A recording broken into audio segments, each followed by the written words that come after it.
just like you're young again. No, don't you cry, just get back up again. 'Cause if you wanna laugh, then live it better. If you want love, then stay together. If you wanna smile, then be forever.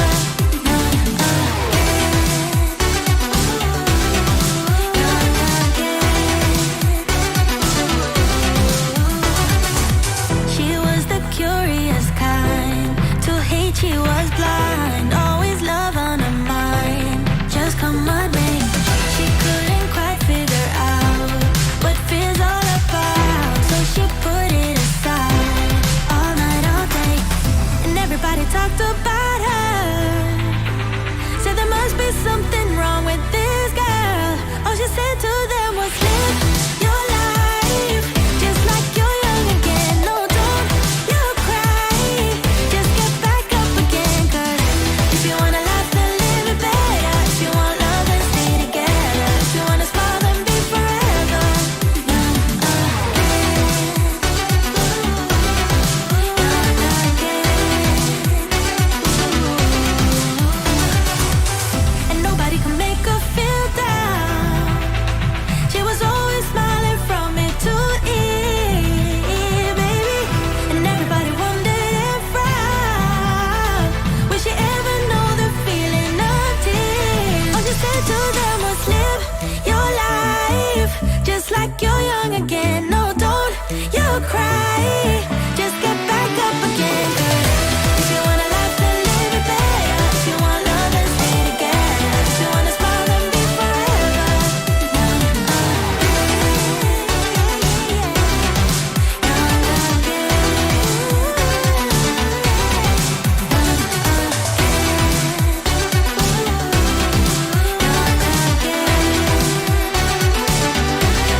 so abstract. Yeah, it's complicated. What you say, the way you act, well, it makes me so confused. I don't know what to do anymore. Can't you just make up your mind? My heart drops when you play around. How can you be up when I'm down? Don't wanna think about it right now. Maybe you just wanna be friends, but there is a fight when we are talking. Maybe you just wanna pretend, but I can read between the lines. Even if I can't deny that all the things you said are hurting, still wanna be with you. I think you want it too. 'Cause baby, I don't wanna be. Baby, I don't wanna be. No, baby, I don't wanna be. Baby, I don't wanna be.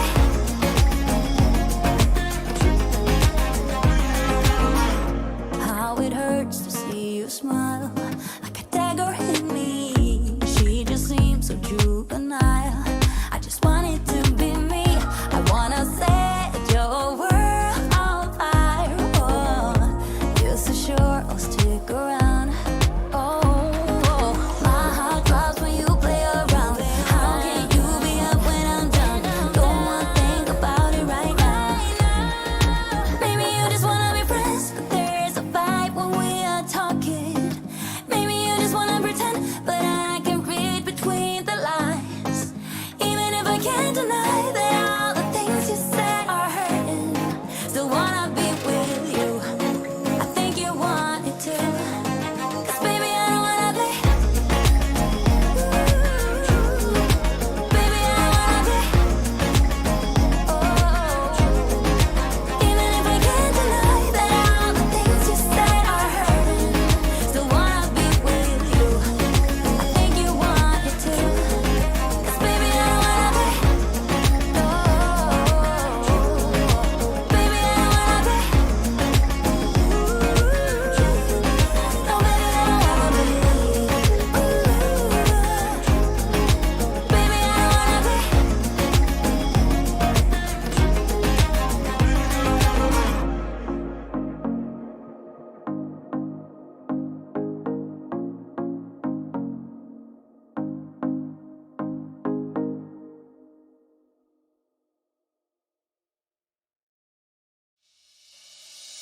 I see something, it's coming up on the horizon. Oh, let me clear my head and get rid of the distractions. Oh,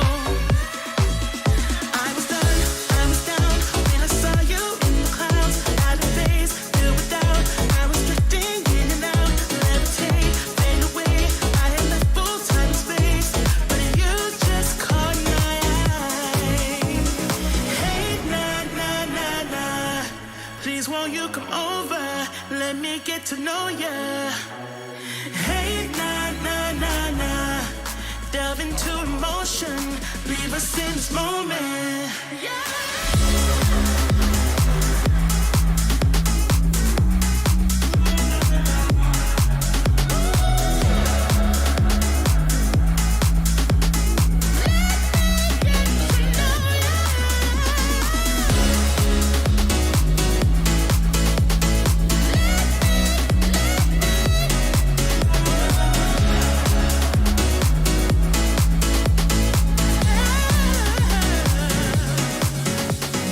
Let your mind be free. Stop holding back, 'cause you can fight it.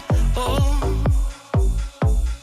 I don't know your name, but something in me has ignited. Oh, I was down when I saw you in the clouds. Out of phase, filled with doubt. I was drifting in and out, levitate, fade away. I had left full time and space, but you just caught my eye. Hey, nah, nah, nah, nah. Please won't you come over? Let me get to know ya. Hey, nah, nah, nah, nah. Delve into emotion, leave us in this moment.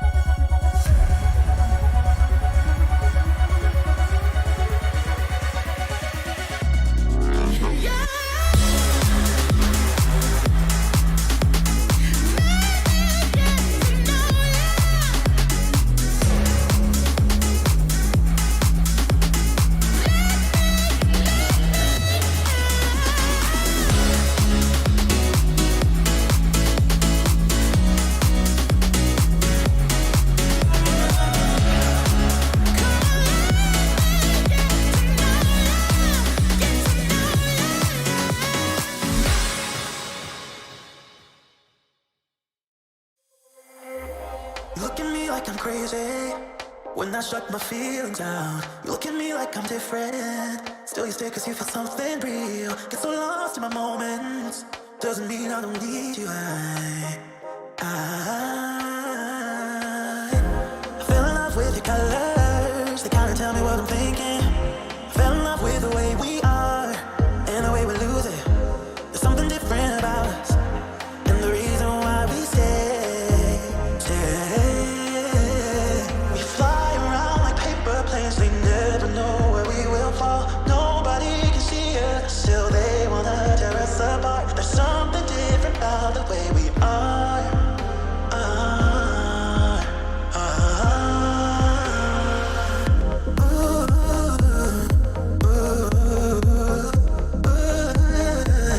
There's something different about us.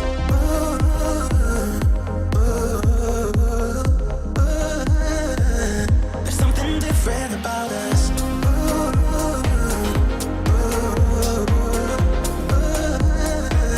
There's something different about us.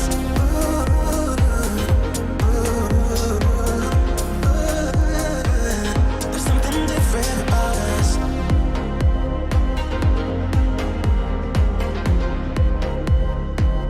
There's something different about us.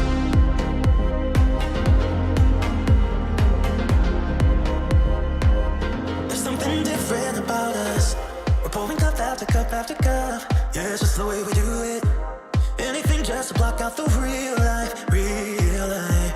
Yeah, we're loving the way they think we're so messed up. Even if what we're doing is bad, there's so many emotions. Sharing stories that we never had, yeah, none is real. I think we're searching for reasons not to be like them. We fly around like paper planes. They never know where we will fall. Nobody can see us, still they wanna tear us apart. There's something different about the way we are.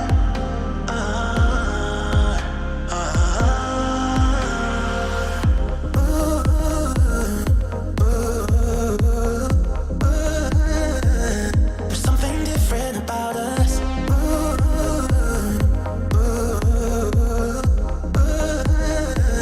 There's something different about us.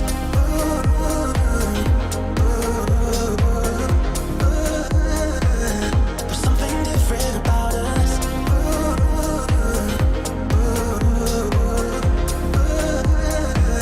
There's something different about us. There's something different about the way we are.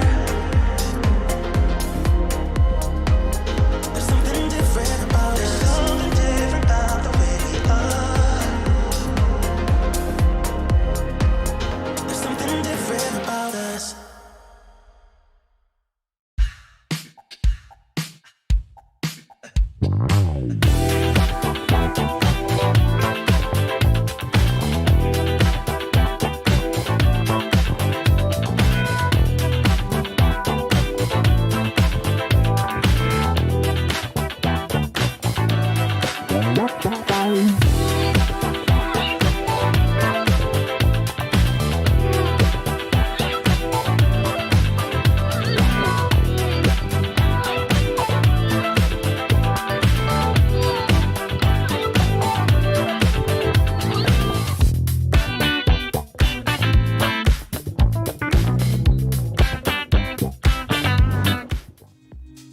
What's up, gamers? It is our second day of the third qualifier of Rift Masters here. My name is Marco Rafa Alexander Aramide.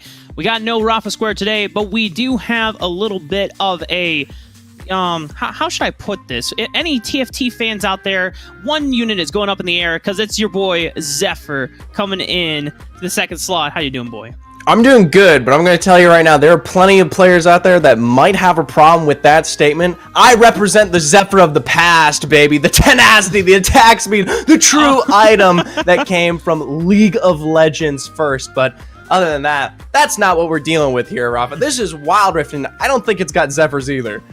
No, not anytime soon. Although we do have some exciting new items coming in on patch 2.6, but that's going to be for maybe another time once 2.6 rolls out onto Wild Rift. For now, we got to remind all of our lovely viewers at home what this event is all about. We have our qualifiers that are going on for the first few weeks of the month. This is our third qualifier, and these are all leading into the final event that is going to be happening near, I want to say the second week of December, if I'm not mistaken here. Yes, sir. Going to be that second week December final event, the 11th and 12th here. But past that, we, of course, are in our second day. And what that means is we've got best of threes placked aplenty here. All matches from this point onwards, semis into finals, will be that best of three matchup that will probably and hopefully bring you guys the excitement you deserve. Qualifiers and LCQ here on your screen. We're going to look at the prize pools next as well. $30,000 total for that final slot, whoever team can get to the final championship round. But then, of course, if you make it through the qualifiers, there's a reason why you want to do as well as you can, because you will get a lot of moolah in each of these events here.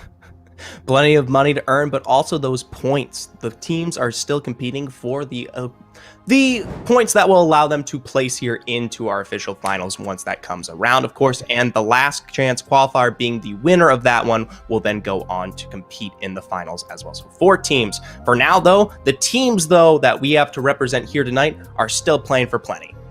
Yep, we got 4 teams tonight, starting off in our semifinals with the final bracket leading up to it. I believe Who Are They will be taking on Enemy, who just came off of kind of an upset against Immortals after Immortals had taken in dominant fashion the past 2 qualifiers, first place in both of them, but Enemy rocking with the return of Selma after his little mini adventure with Tribe Gaming, substituting for them whenever they needed him in Horizon Cup. And then, of course, their new Dragon Laner in Old School, coming also from Tribe.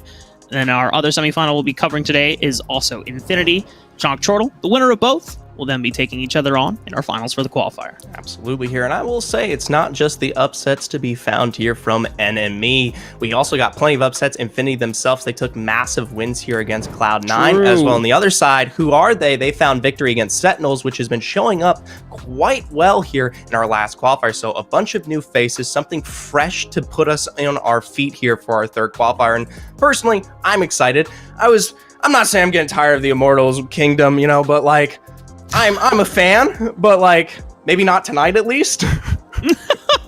I think what Zephyr means to say is that it's nice to see other teams challenging the throne, right? When we have multiple teams challenging the top 4 spots, how many there are, then it ensures that we're not a top-heavy region, that we have multiple teams that can all challenge for the number 1 spot, representing NA for future events to come. But now we're into the draft here, Zephyr. Bans flew right out the gate. A lot of Baron laners taken off the table, but Ziggs secured for Enemy.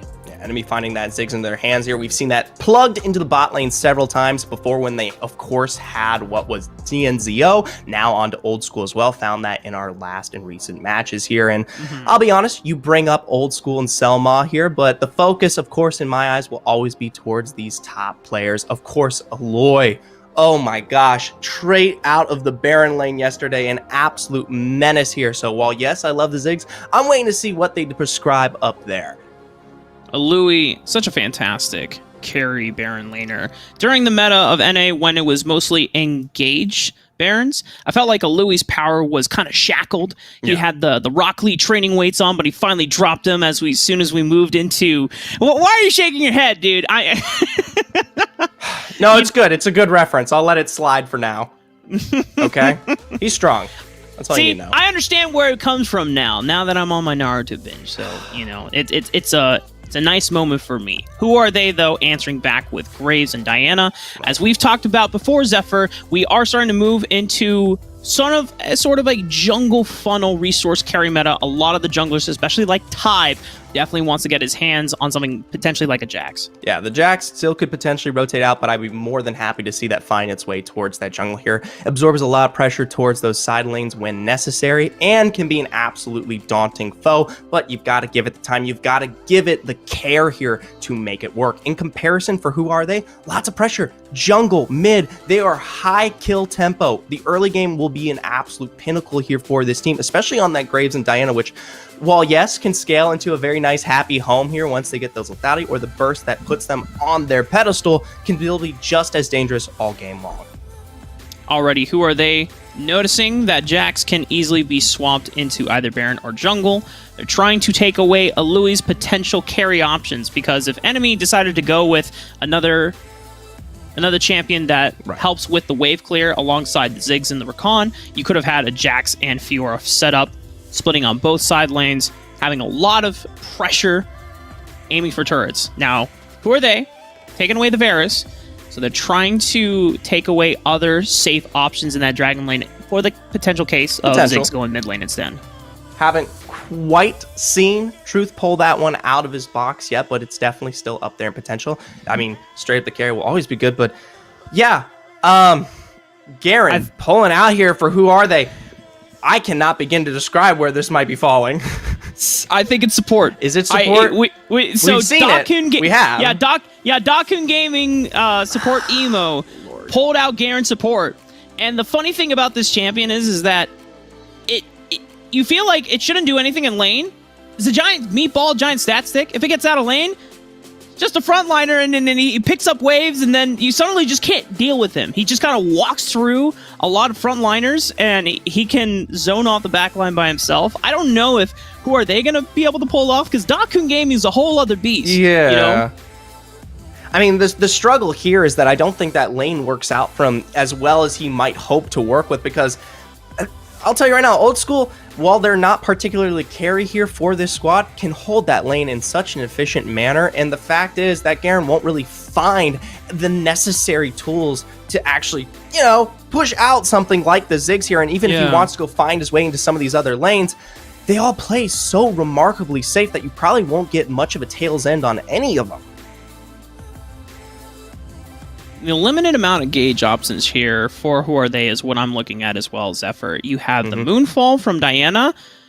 You don't really want to engage with package from Corki. You can use it as disruption and to follow up, but if your Dragon Laner, who is going to be one of your main sources of consistent damage, is also just diving in solo, I mean, that makes me a little scared here, Zephyr, because then who are they running out of DPS options? Right. Well, I will say this. Enemy does have a composition that will definitely play into who are they. They themselves have plenty of engage, and usually that's going to come out on top here, but we're hopefully trying to find what who are they can work with in this comp. So if enemy kind of comes in here and they don't successfully find their engage in, there isn't a lot of opportunities for them to work their way out. They definitely are kind of forward facing all into the play there. And while yes, they should be able to capitalize, if who are they peels back, reassesses, they've got plenty of damage to work this one back into their favor. I do like what enemy are rocking with, though. More than likely, I was going to say that the Jax was going to go into the jungle for Tybe. However, I've seen Tybe's Riven so many times. I know that man can play that champion with such finesse, with such grace, that Alui more than likely can take this Jax into the top lane himself.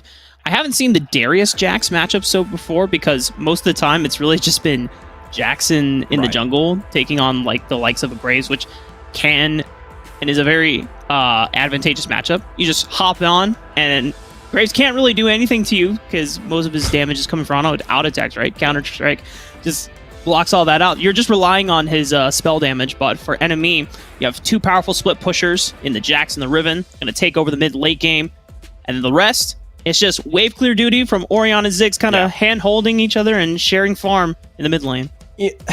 So this kind of begs a question here for enemy, because after seeing their performance yesterday against Immortals, this was a team that liked to funnel it through the aggression of both, through Alui up there on the top side, and of course Truth here in the mid. And what I'm getting from this composition is a much slower pace, much more reserved. You just brought up the fact that they're just going to try to clear out most of these waves, keep the dominance in their hands, and then just get to that scaling potential where they can split on the side, run it down in a team fight, find their way towards that end game here. But that wasn't the win condition that pushed enemy towards their victory here against Immortals. It was their early game tempo, their lane kingdoms, in which they found major success here. Now, I'm all for different win conditions. If a team can pull this off, it goes to show the extent at which they are successful. But it isn't what was in their bag of tricks yesterday.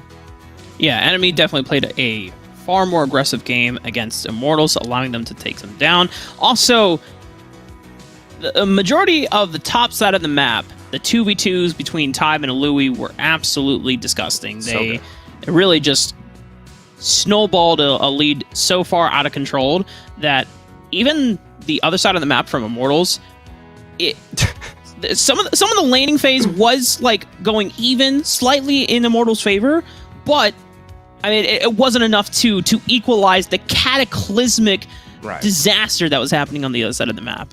Right, because once Louis was ahead, then there was this problem where, at least if we're going to talk about Immortals real quick, they definitely have success in finding a little bit more of a balance through weak side on Iraqi Zora. But once Louis was to the pacing that he kind of found, there was no one who could truly match his presence on the map here. And that's something that I'd like to hopefully see in this game once that Jax potentially scales up, or if we potentially see rotation from Tybe on this Riven. There's not to say that they can't still find those dives and find the potential in this early game just as much, even though I will warrant that the damage aggression may not be as accelerated.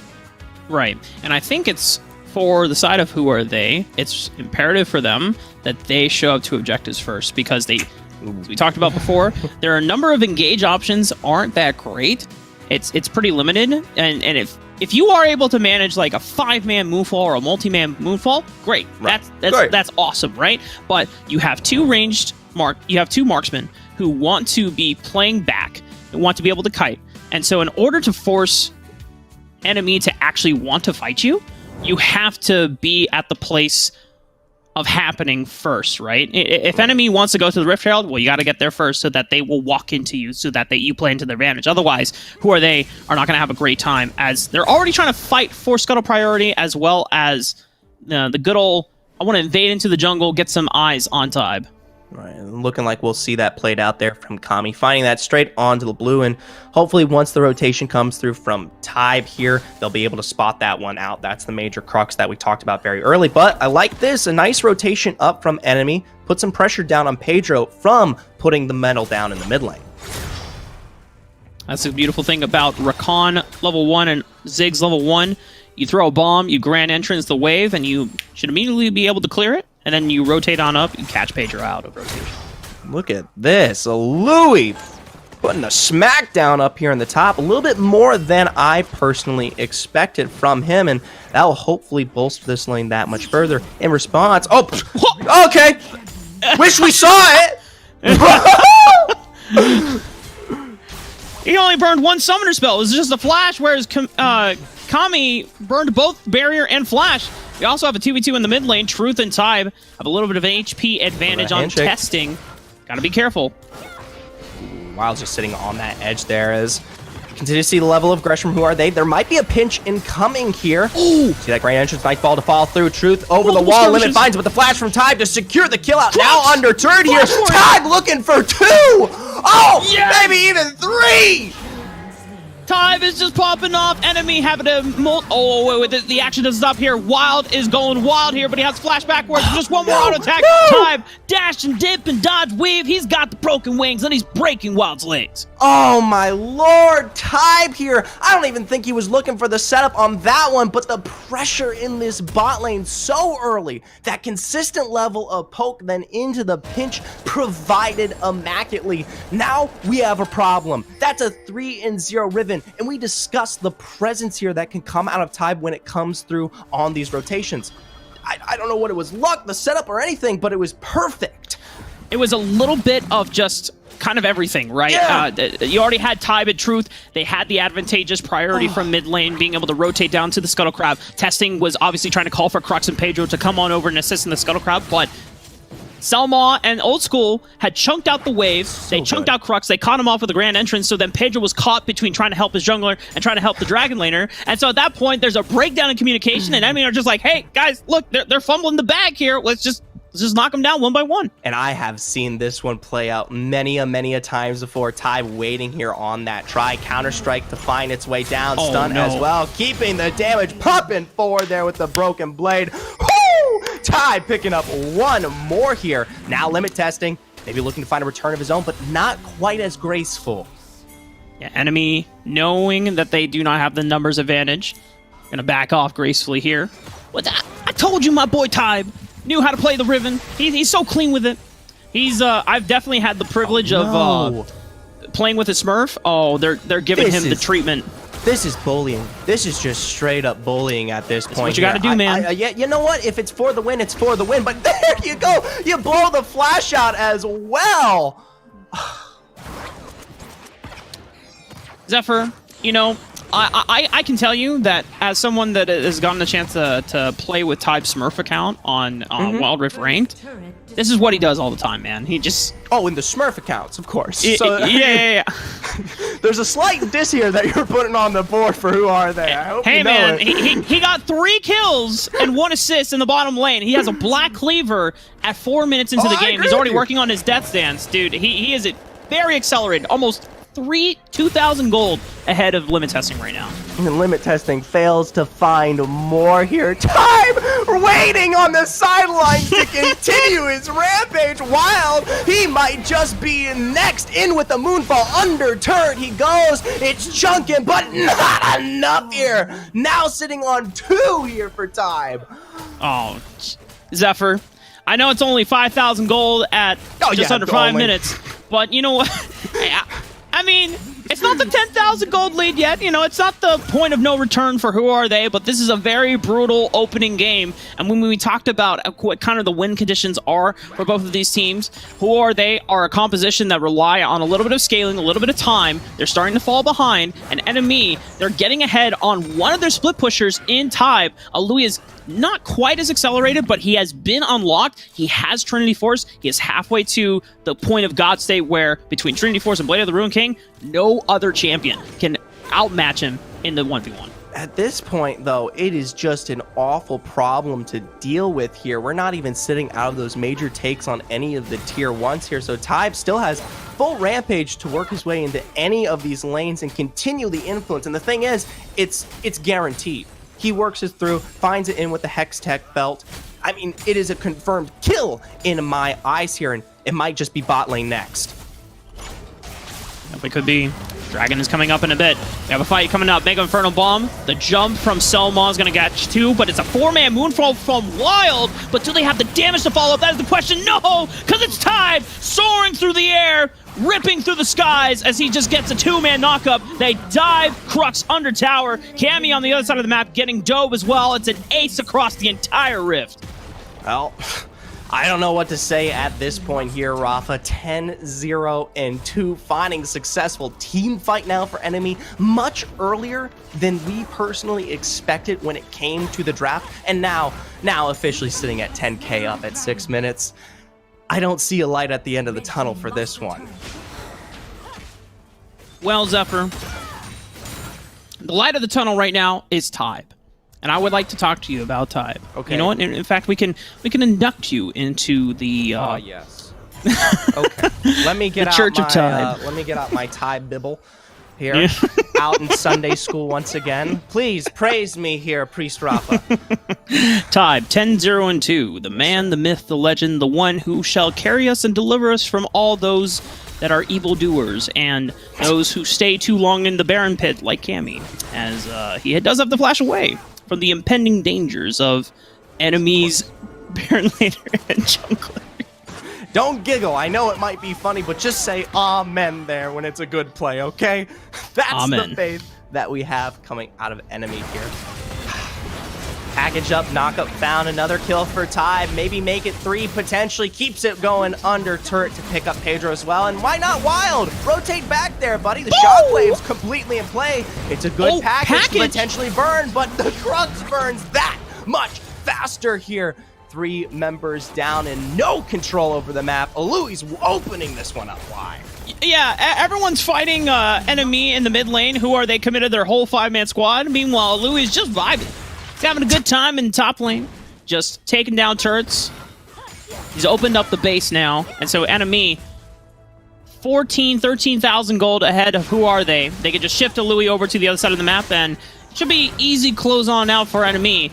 And at this point, Zephyr, if you are who are they, you're thinking about next game. You're thinking about, okay, what do we have to take away from Enemy as more destruction happening in the mid lane?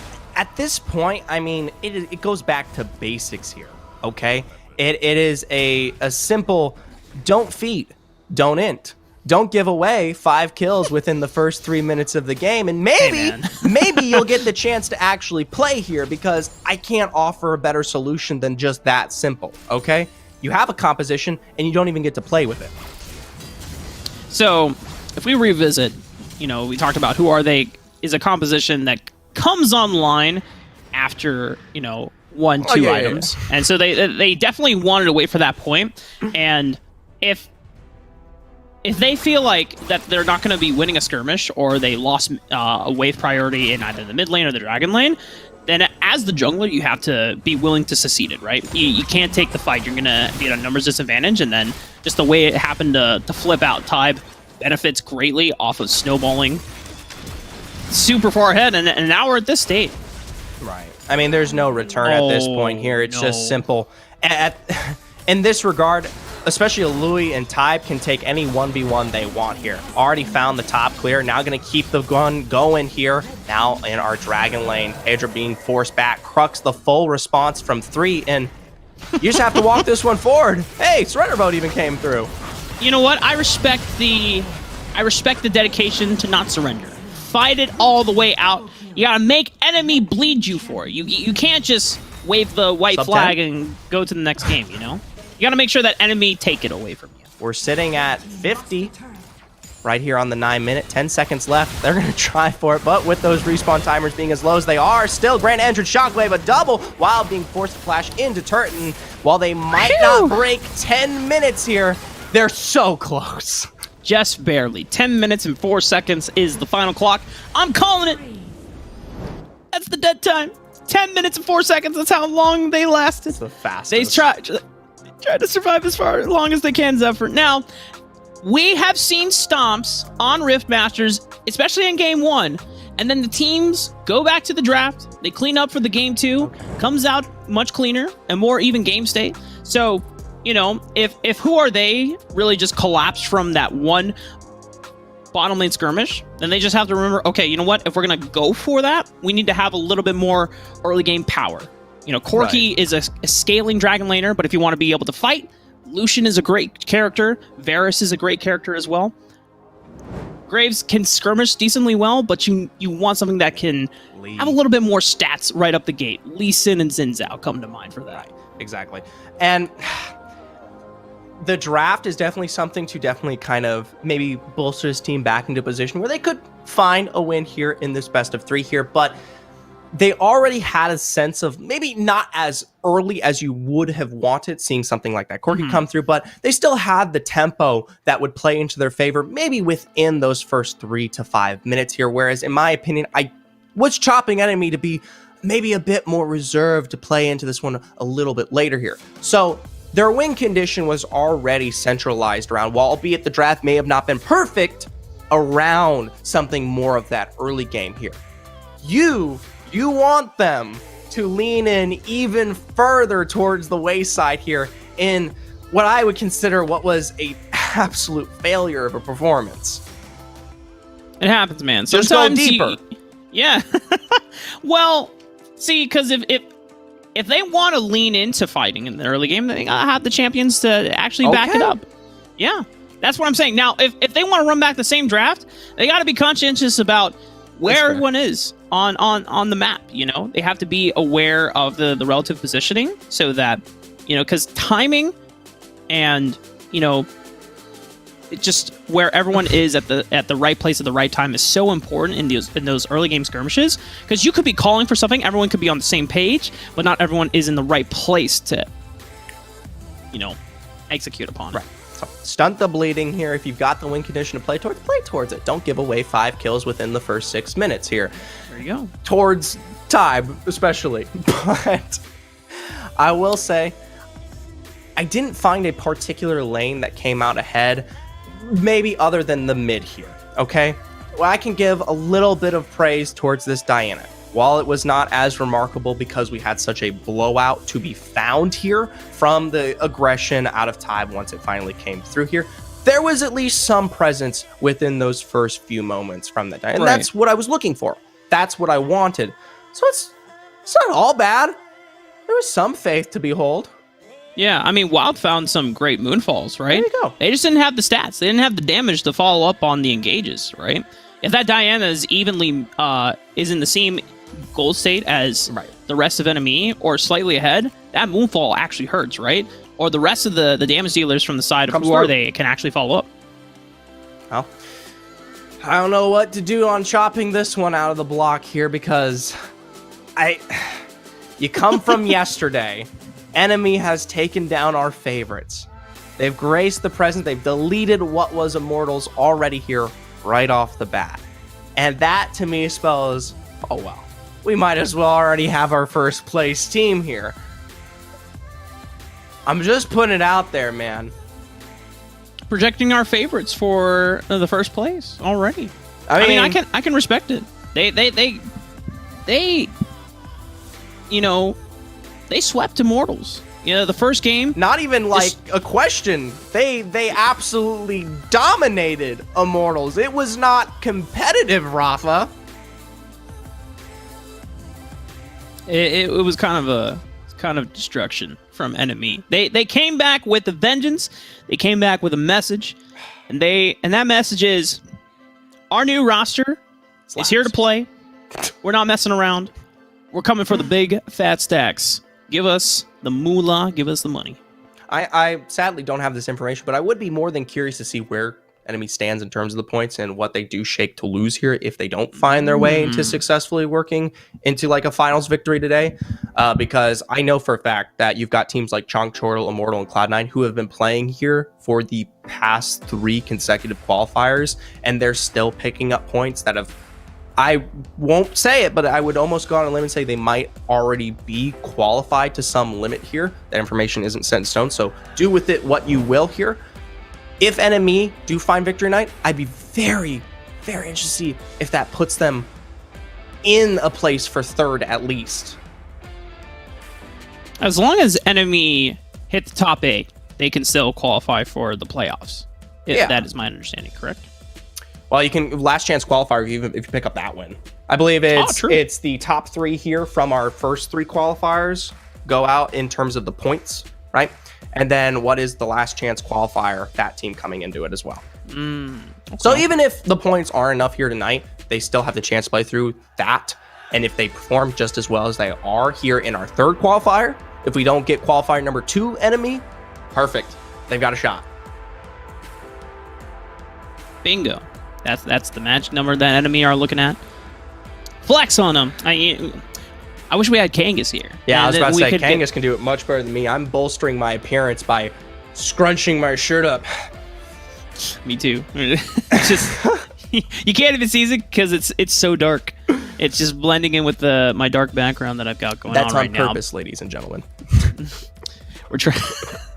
We're catfishing here on the casting deck.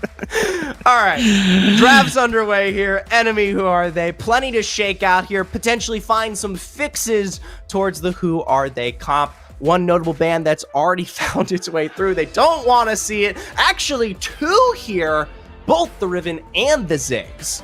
Yeah, I mean, they recognize that old school being able to play Ziggs gives him not necessarily always a free pass, but pretty much a very safe laning phase and the ability to just always get lane priority, right? You just clear the wave instantaneously with your full spell rotation. But this does leave up Camille, and Alui was kind of a beast on Camille as well, and also Type, known as, or kind of projects himself as best Camille NA, even one of the few junglers that still plays her despite the nerfs. And the thing is, you can have just as aggressive of a dive to pair through with Type now. He might not have the Riven, but there's still plenty of super great options. We talk about early game prods through Lee Sin and Xin Xiao, that's still now up on the board, but he's also pulled out things like the Wukong here in the past, which I would be more than happy to see play into a composition like this. Granted, it's one champ right now. Nami is going to be the immediate answer, though, from Who Are They? Gives you a little bit of power during the laning phase. If you're trying to answer back into Old School and Selma trying to gain control by looking for poke, they're also taking away Truth's Orianna. Okay, well, I'm okay with the pick here from what is Who Are They, it seems like they've decided to slow things down to a little bit of a molasses here. So not leaning into the level of aggression, but hopefully the comp also reflects that as well here. Now, Yo! Oh, never mind. We got debated. I love how we were both excited, and then you guys couldn't hear it, but our producer's like, "Oops, ignore it. It's just that isn't it, y'all. I'm sorry." It popped up, and I was ready for the ultimate debate moment. Oh, all right, no. All right. The Jays may have piqued our excitement, but you guys should still be just as excited for, say, something like Selma's Thresh or the Diana coming out here for Truth. These were two picks that we had the pleasure here of seeing yesterday, and this is more attuned to what we're used to here out of Enemy. Lots more aggression, a bit more in your face here, maybe even something we would have hopefully seen of Who Are They last game. Yeah, Truth is a... despite Truth having a reputation of playing a mean Katarina alongside the likes of Molly Uwu from Sentinels. The other thing is that Truth plays a lot of standard mages, and Diana's kind of like the best of both worlds, right? Because she gives utility and engage power, but she's also an assassin. Well, for now, lots of still left up on the board. We still haven't answered the question of what we might be seeing out of Old School here. Personally, Ziggs has been the name of the game here for Enemy, and while yes, we did see him pull out the Caitlyn yesterday, I won't really say that that was the kind of pillar that found Enemy their success in their games against what was Immortals, but still plenty of really great options still left on the board. If you want to go more of the standard route, you still have those Varuses. If that doesn't get banned out here, that's a massive pick that has been pulled away here from Enemy in the past, can still find its way through. Varus is still up on the table, so could be something that Old School slides right back into. Yeah. However, a lot of these bans that are coming from Who Are They, like between Senna, Ziggs, Ashe, and now Caitlyn. They're trying. I understand that they're trying to limit Old School's champion pool, but there's still Varus. There's still Xayah. Like if they're trying to limit in terms of utility picks, Varus still has Chain of Corruptions. He's still poking you from like 2 screens away. So you can't really ban out Old School at this point. So as long as you feel comfortable in the fact like, okay, well, you know what? We don't have to deal with Caitlyn because Caitlyn's low-key busted, and Ashe has a lot of engage power that can facilitate the rest of enemies' stronger carries. And please, I'm holding my breath. I don't know, because last time it was a hover pick and they messed with us. It's been there for more than 5 seconds, so I think you're correct. Okay! Woo! We're getting our first chase! Let's go!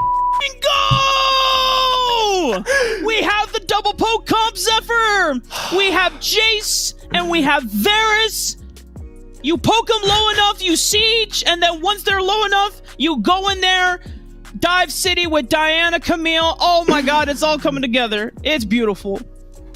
An absolute chef's kiss here. The composition, it plays out perfectly. They were trolling us for a little bit, but they heard our cries, they heard our whispers distantly away, no matter where they be, and they still picked it just for us, Rafa here. I gotta say though, in response to close this one out, the Darius once again will be coming through here towards the top side, which begs some questions. I don't think it might have been the absolute strongest here. And now that you're playing into that Jace, he's got plenty of room to work you down here up towards that top side. And the Yasuo to finish this one off in the bot lane. I don't know if he's going to be having too much of a good time here against all that poke. Bro. The 2 items, power spikes coming online for both Jace and Varus. I'm actually curious to see who's playing Jace, first of all, because I know in the immediate attention would be, okay, Tybe, it's his Camille. Obviously, he's going to play it, and then you want to put Jace in the Baron lane. Right. However, I have joked with Yikes and Tybe, and I think Sheesh as well, and T-Tigers about, like... Play in the jungle. Yeah, but, dude, let's play Jace in the jungle, man. And honestly, his hammer form damage numbers is absolutely bonkers. Right, it's got the static cleave. Field... Yeah, so yeah. I think I told you I feel like before we that- had this conversation. Yeah. Yeah, we did last weekend. Static Field at max rank does 420 magic damage per second, over 4 seconds. That's 1,600 damage just for free. Like, what the heck? It's not even building any AD, so you could build them like a bruiser. You could just dive the backline, you slow them with to the skies, and then you just zap them with Static Field, and they're just dead. Bonker stuff. I would be excited to see it. I would more than like the Camille though, just given the the level of rotation that comes through on Camille in comparison to the Jace here. And I already think the Jace lane's going to work out wonderfully throwing it into the Darius here. I don't think he's going to have that well of a time up there here. So maybe not as exciting. But I just realized, Zephyr, who are they? Is Darius their jungler? I just realized they have a weird jungler as well at this point, right? Oh yeah, they do. we got so caught up Sorry, with the there's Jace. a Jace over there. I was busy. Sorry, we were fanboying over the Jays. We completely missed the fact that there's a Yasuo, Darius, and Twist of Fate all in the same game. So one of them is going into the jungle. Because there's no way in hell that I'm seeing a fish or a wind-up clock robot in the jungle. There's just no way. They don't got hands. They don't got hands to make this one work for them here. And I wouldn't particularly like to see my Bistro Pirate in the jungle as well. I think he holds a lot of presence towards potentially, well, where would he find his way through, though? Do they throw him into the bot or something? I mean, Oriana's your mid. So Oriana has been played in the Dragon Lane before. Dienzio was the first person to bring it out during the Summoner Series. Also, Sentinel's Rest has played it before. So in the very same context that you can play certain control mages like Brand, Ziggs, and Veigar now as well in the Dragon Lane, although we haven't seen any Veigar in competitive play, as to my knowledge yet. Right. We're going to have Types Camille in the jungle, so it's not going to be the Jace jungle, but you know what? That's fine. We're still getting... Now that is an interesting start here. This levels the control that you usually find yourself at disadvantage here, because now, they're working their way straight into the invade, fall through a little bit of the moon, straight onto this red buff here, and Limit Test and Pedro, they're looking lower than low can get. First blood to be found. Pedro now the next to fall. 2 kills on the board here for enemy. That's so filthy from enemy. As soon as they see the Yasuo jungle loading up, they're like, all right, you know what, guys? We're going to put this guy into the dirt. Put Old School on the Baron side of the map so that he's not being denied farm. He's not in a 1v2 because they know they're probably dedicating people to help the Yasuo get the first clear out, right? You dedicate all these people into that jungle, and Louis is going to be gracefully missing out on some XP in laning phase, but he already gets some because they get the kill. And straight on to Kami he goes. 2v1 there, already looking so low. I can't believe what I'm seeing here. It's like Old School and Alui have switched sides, and now the dive to follow here in the Baron lane. Pedro, the Blight, the burns ticking, and it's the arrows to fall here. Yeah, Tybe saving his flash and his hook shot to make sure that he can get out once he tanked enough turret shots there. Oh, but the Yasuo gank Zephyr! Here it comes! Testing has arrived! He's arrived, but now he looks for more. Does Louis have the execute? He does! He only picks up 1. He just had to walk in the bush there. All right, you know what? That invade was so disgusting. I want to see it again, Zephyr. Let's just take a look at this. So Truth already evaporates the first wave, making sure that Wild is going to have to give up some CS in order to collapse onto here. Pedro's also trying to deter with it, but because Selma is here, Tybe is here, they are all participating here. And I misspoke before. Alui is already in the Baron side of the Dragon side of the map, which is why he got all that XP in the first place. But 4 members, and that's another kill. Come back to Greystar present with another kill here, found for Old School, finally finding his rotation back towards the Dragon Lane, taking actually advantage of the little lead that was particularly found there towards that top side, now converting it to his own lane success here. And you've got Truth shadowing, waiting to maybe make something happen as They are running them out of this lane already. Truth is going to pop the Moonfall here. Tybe is right there for reinforcements, testing, trying to build up those Steel Tempest stacks. He's got Finds the it. last breath. Can he get one more auto attack in? Unfortunately, no. Truth and Tybe, a little too ferocious on the back end of that one. They have more stats as well. Limit testing, I can respect this Yasuo pick. Unfortunately, enemy, they're punishing it super hard across the board here, Zephyr. Yeah, absolutely here. And the fact that it's finding its way in through the jungle of all places here. We talked about what lanes we might want to find rotation in for, and I definitely don't think that would have been the best. For now, Pedro on his way out. You know, this is Jace, by the way. And already a Louis building towards that Huh. By the way, we got a switch if you haven't noticed. Pedro here. Kami, they've switched out. Pedro was our support from last game. Oh yeah, true. That didn't work.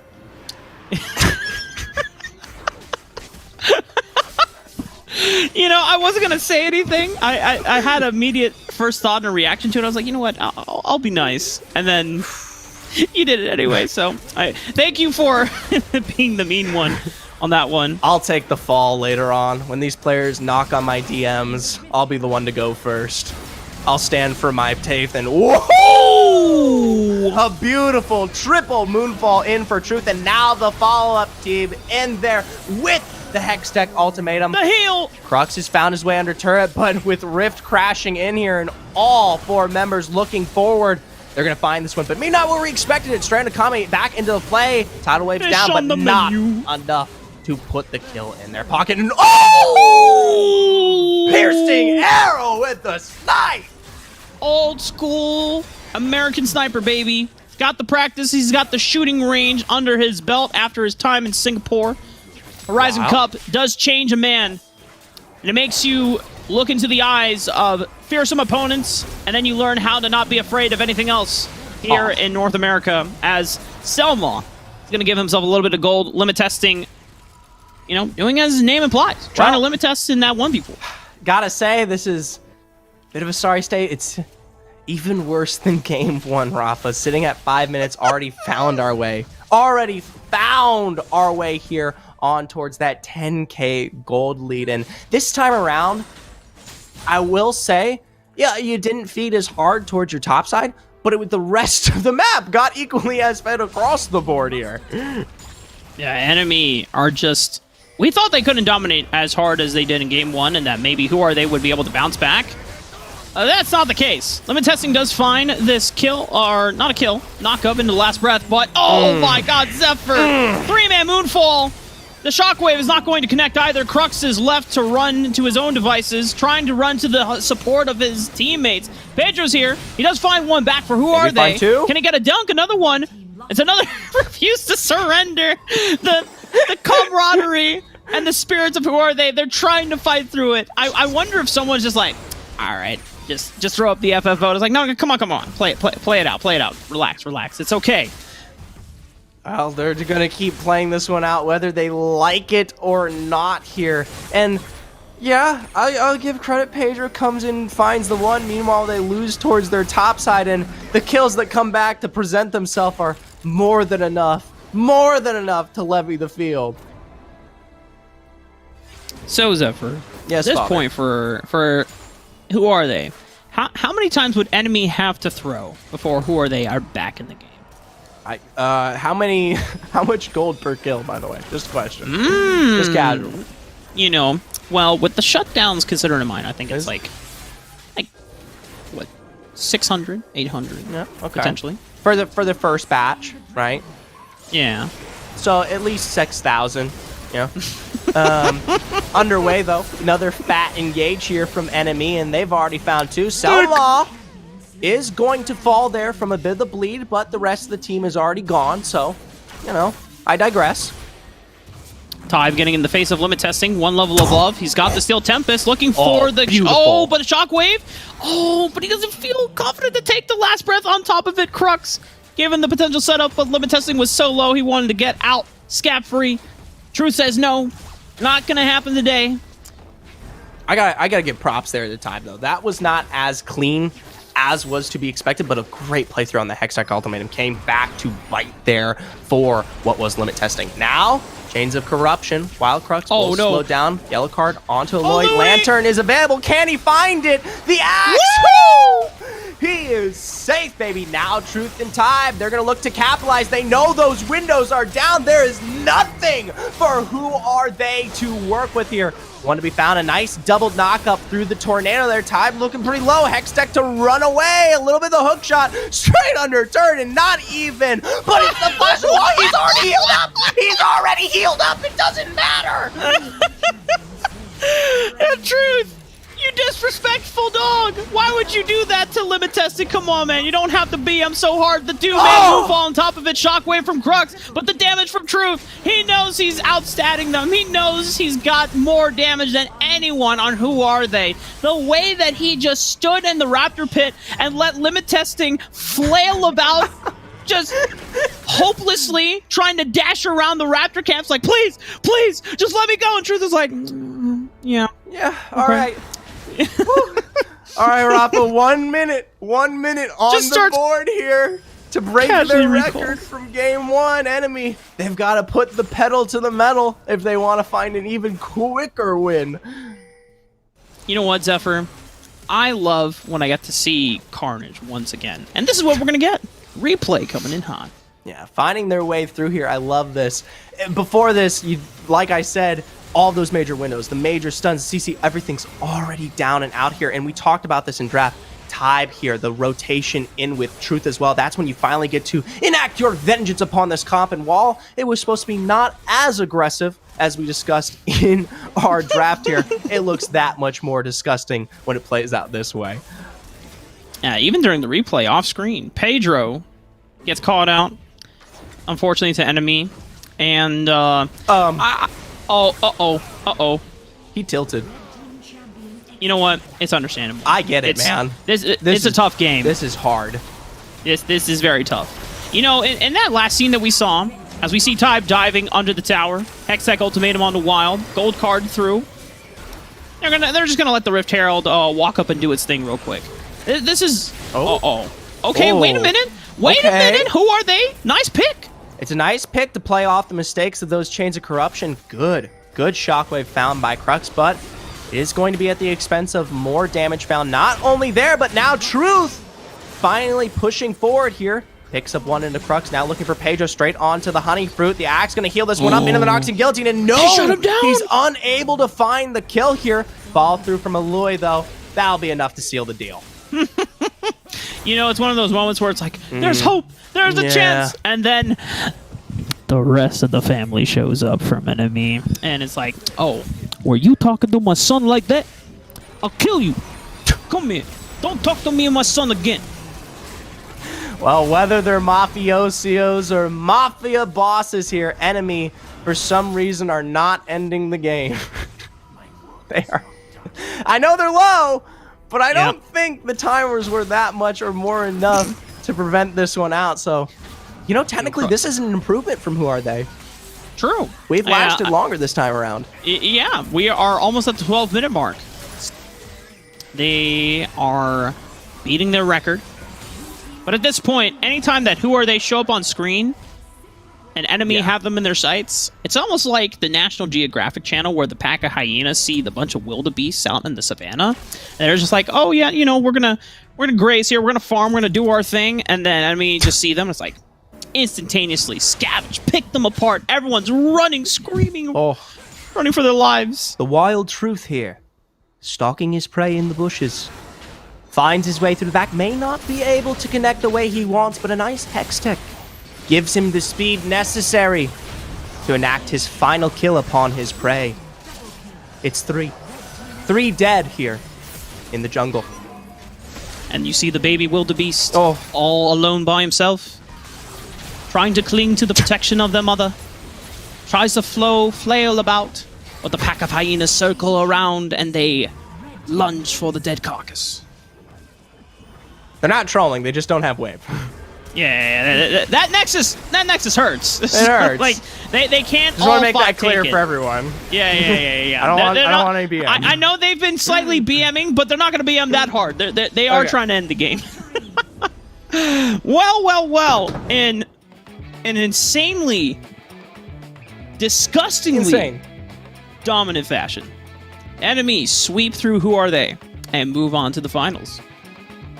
I gotta say, I mean, we're coming off hot here of Enemy's win against Immortals from last night. So we already knew that they were going to play here tonight, okay?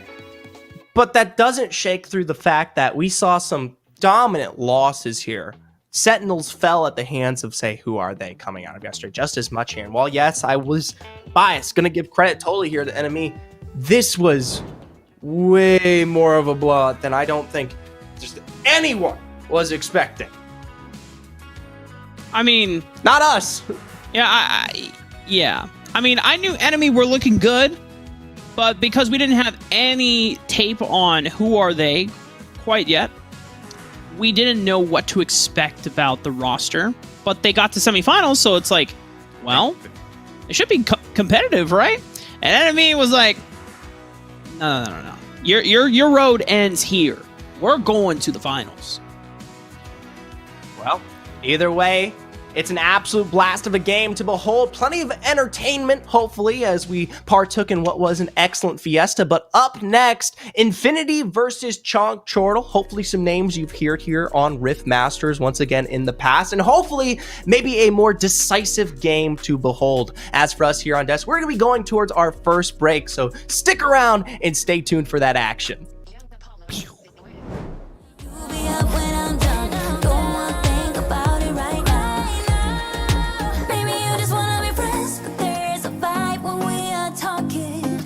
Maybe you just wanna pretend, but I can read between the lines. Even if I can't deny that all the things you said are hurting, still wanna be with you. I think you want it too. 'Cause baby, I don't wanna play. Baby, I wanna play. Oh, even if I can't deny that all the things you said are hurting, still wanna be with you. I think you want it too. 'Cause baby, I don't wanna play. No, baby, I don't wanna play. No, baby, I don't wanna play. Baby, I don't wanna play.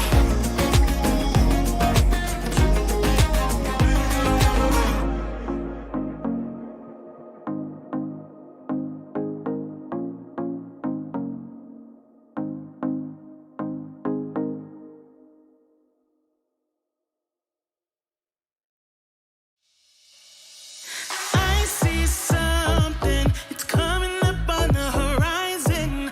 Oh, let me clear my head and get rid of the distractions. Oh, I was down when I saw you in the clouds. Out of phase, filled with doubt. I was drifting in and out, levitate, fade away. I had left full time and space, but you just caught my eye. Hey, nah, please won't you come over? Let me get to know ya. Hey, nah, delve into emotion. Leave us in this moment.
me get to know ya. Hey, nah, nah, nah, nah. Delve into emotion, leave us in this moment.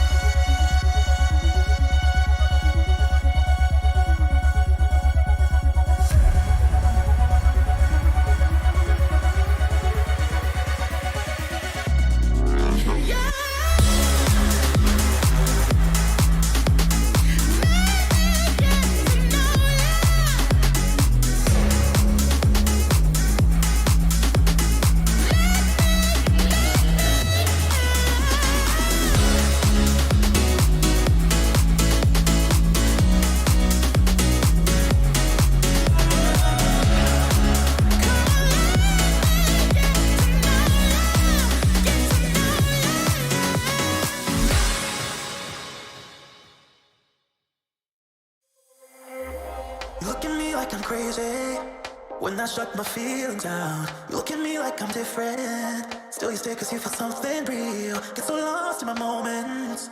Doesn't mean I don't need you. I fell in love with your colors. They kinda tell me what I'm thinking. I fell in love with the way we are and the way we lose it. There's something different about us, and the reason why we stay. We fly around like paper planes. They never know where we will fall. Nobody can see us, still they wanna tear us apart. There's something different about the way we are.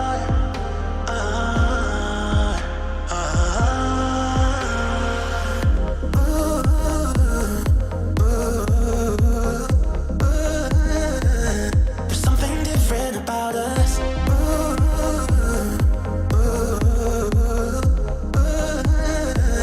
There's something different about us.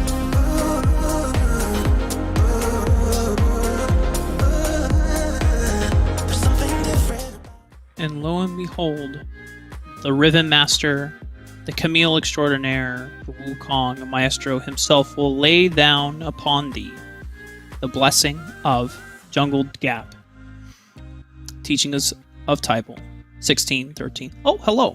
Welcome back, everyone. We had just finished our Typal reading for the week. You know, gotta put it in after a divine intervention of a series from Enemy and the crew. They move on to the finals here, Zephyr, and this means now we're waiting an opponent in Infinity or Chonk Chortle.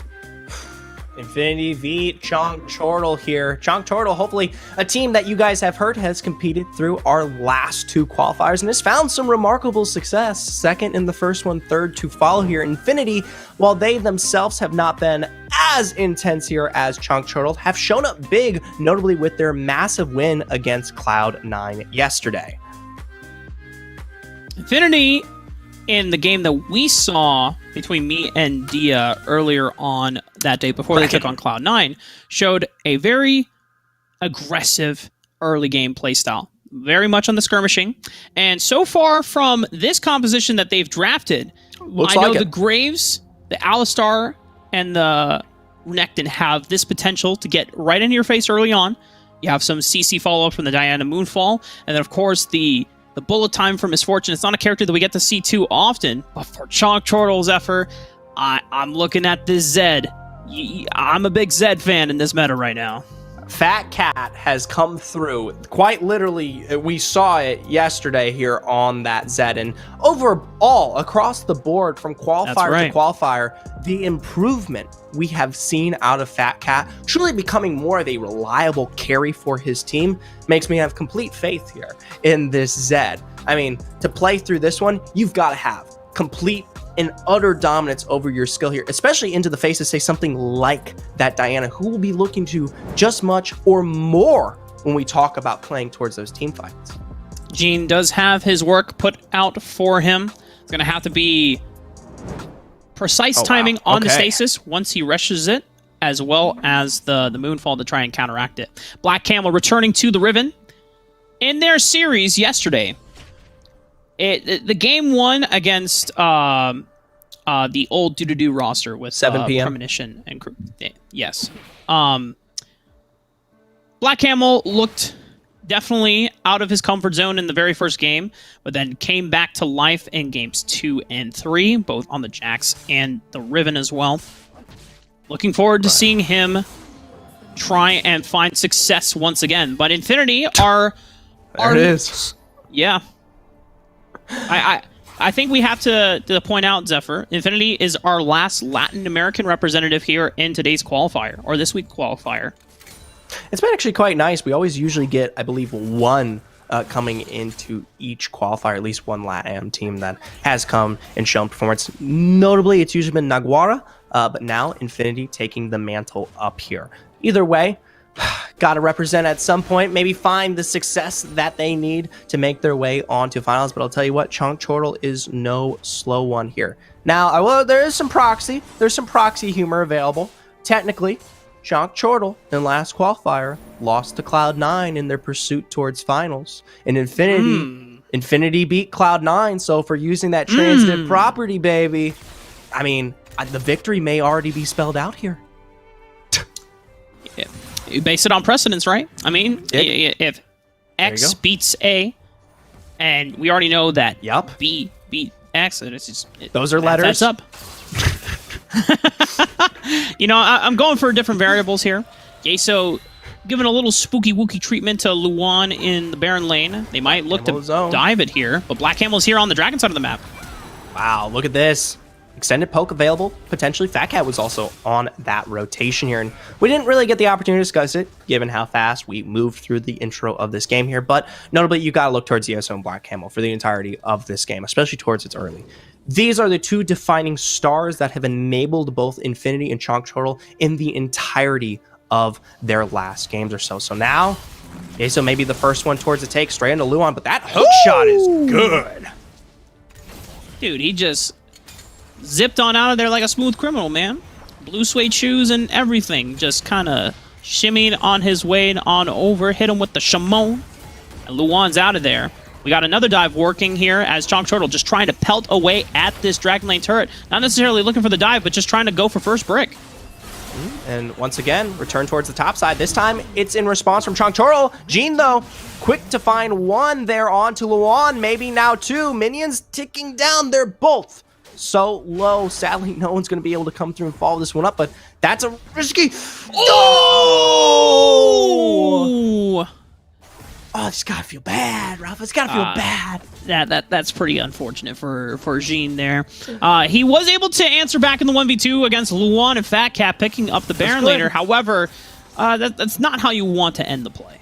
No, so finds his way down. Fat Cat graced with a nice bounty to behold there off of that kill, whether he wanted it or not in the face of that turret. So now, Chonk Chortle one up in their own right here. Most notably, though, the biggest thing that did occur that we haven't really touched on yet is the level of dominant control here towards the bot side. You shaped it out to describe it as a dive here. There was no dive. They simply stood behind the turret and made sure that Infinity could never walk forward here. Now, maybe 1, 2, 3 autos away from the first tier 1 being knocked apart. Yeah, maybe not necessarily a dive, more of a, hey, we're evicting you from the premises for a little bit. We're doing some remodeling construction work, the one where the turret is no longer here, and reconstruction is complete. It's now open space.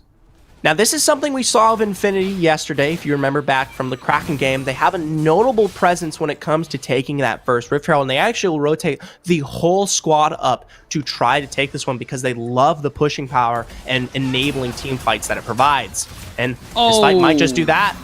Nice knock up. Good chains of corruption straight into the Monsoon. Going to prevent most of that damage. Collateral damage, unable to do so. And now the follow-up from Fat Cat and Nori picking up 3. Flash over the wall from Hunter. Exhausted is this Renekton, and into the Hextech ultimatum. He will be caught out as well. Nori for the chase and one more arrow to do the job. And it is a triple to secure it.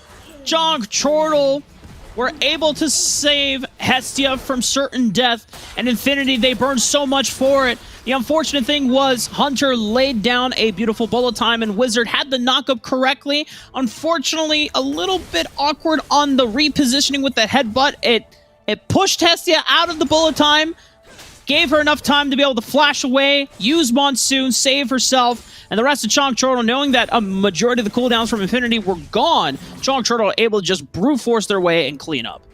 An absolute decimation here from Chonk Chortle playing into that team fight, and notably, not just Fat Cat picking up those, because we give a lot of praise towards him, but Nori stepping up as well here on this Varus. Remember, this was the champ that led them towards their victory in their final game here yesterday, and now it will continue to do more straight into a very nice chains of corruption to find the one. Rift Herald was secured by Infinity, but they dedicated so many resources, so many numbers on the Baron side of the map. Meanwhile, Fat Cat's been vibing here in the Dragon Lane. He's just pushing. He's gaining gold. He's getting experience. He's getting chip damage onto the turret. About third way down already on the structure. Oh, no. Black Camel's waiting here. I believe Yesa was able to kind of sniff this one out here, but they're going to try cheese it either way. Recall comes through, Madalex. They don't have quite the numbers advantage as they once behold, but now, towards top side, it's a return here from Infinity. Hestia, can she get out? No. Jean is just still on the pursuit, already answering on to Nori, but a beautiful tornado, but Jean answers back, both with the flash as well as the barrier. Meanwhile, a dive was happening on the Dragon side of the map. A Black Camel, Fat Cat, deal away with Madalex. Infinity, though, they're quick to pump this one back, throw the rift towards the mid. They are going to be able to break this tier 1 here, so they at least get some level of return, and technically, they picked up the 2 for the 1 there. I think they come out on top, even if it is the tier 2 in the bot. Infinity are going to be able to somewhat stabilize the gold deficit that they are experiencing from Chonk Chortle. It's only about 6,000 ahead for them.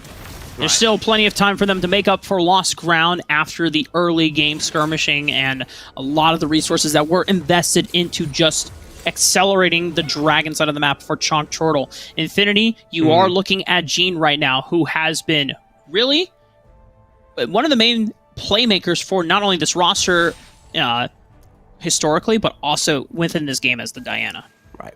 If we look towards past games here from Infinity, when we talk about Jean, especially compared to Fat Cat, a lot quicker towards rotations and kind of shoring up the weaknesses of those side lanes, using advantages found from the mid here. And while I will say Fat Cat is on his A game tonight, now they'll take it toe to toe here, and whoo! Fat Cat's got damage to spare, baby. You know, Jean played that as well as he could, but Fat Cat has a little bit of the stat advantage there. He has a little bit more gold in his pocket, and is just being able to shred down Jean. No barrier, no flash means that there's no other defensive utility spells that Jean can rely on to survive the 1v1, and that means without Jean, Infinity don't have many strong members to kind of push back Chonk Chortle for being able to invade recklessly like this. Oh, and this is just as reckless, if maybe not worse. That Gargoyle is going to have to come out there. They pull Hex Tech Ultimate, one tornado to stunt the back here. Now, tier 1's down here across the board. Just waiting on that mid to fall for Chonk Chortle to open this map up wide.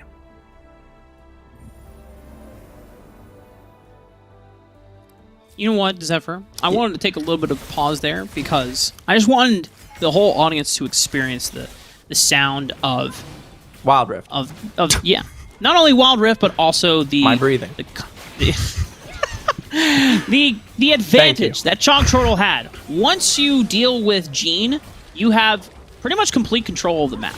No one else on Infinity's side can match up to their specific counterparts here, and so you are really relying on making plays through Jean. Coming off of that back there, not as aggressive. Now, granted, we didn't have Fat Cat directly step into toe-to-toe there with that 1v1, but hey, bodes well. You talk about Jean being that major member that needs to go away here, and this might be their take to find a return here. Jean in, Moonfall to pull 2. It's a good stopwatch, but it's straight over the wall there. Sadly, the bullet time unable to find what it needs. Infinity, they had the right idea. It was good. Unfortunately, Nori plays it insanely well, as you already called out, both using the stasis and flash. And that means that Infinity, they burned 4 ultimates there. So they don't have any other major team fighting spells to go for a second fight against Chonk Chortle, especially in this choke pit. Oh god, leave Hunter alone! Yo, Chonk Chortle, relax! He has a family! Not anymore. He can grace them when he finds his way up to the heavens there. Now Chonk Chortle, not just the tier 1, not just the kill, but also the Rift. Some major plays found there off of what was Infinity's take. Gene, though, potentially looking for a response. Yeso to follow, but they just don't have the mobility to keep up with those two. And unfortunately, Moonfall was not available for Gene quite yet, so he couldn't make the initiation play. Was trying to keep them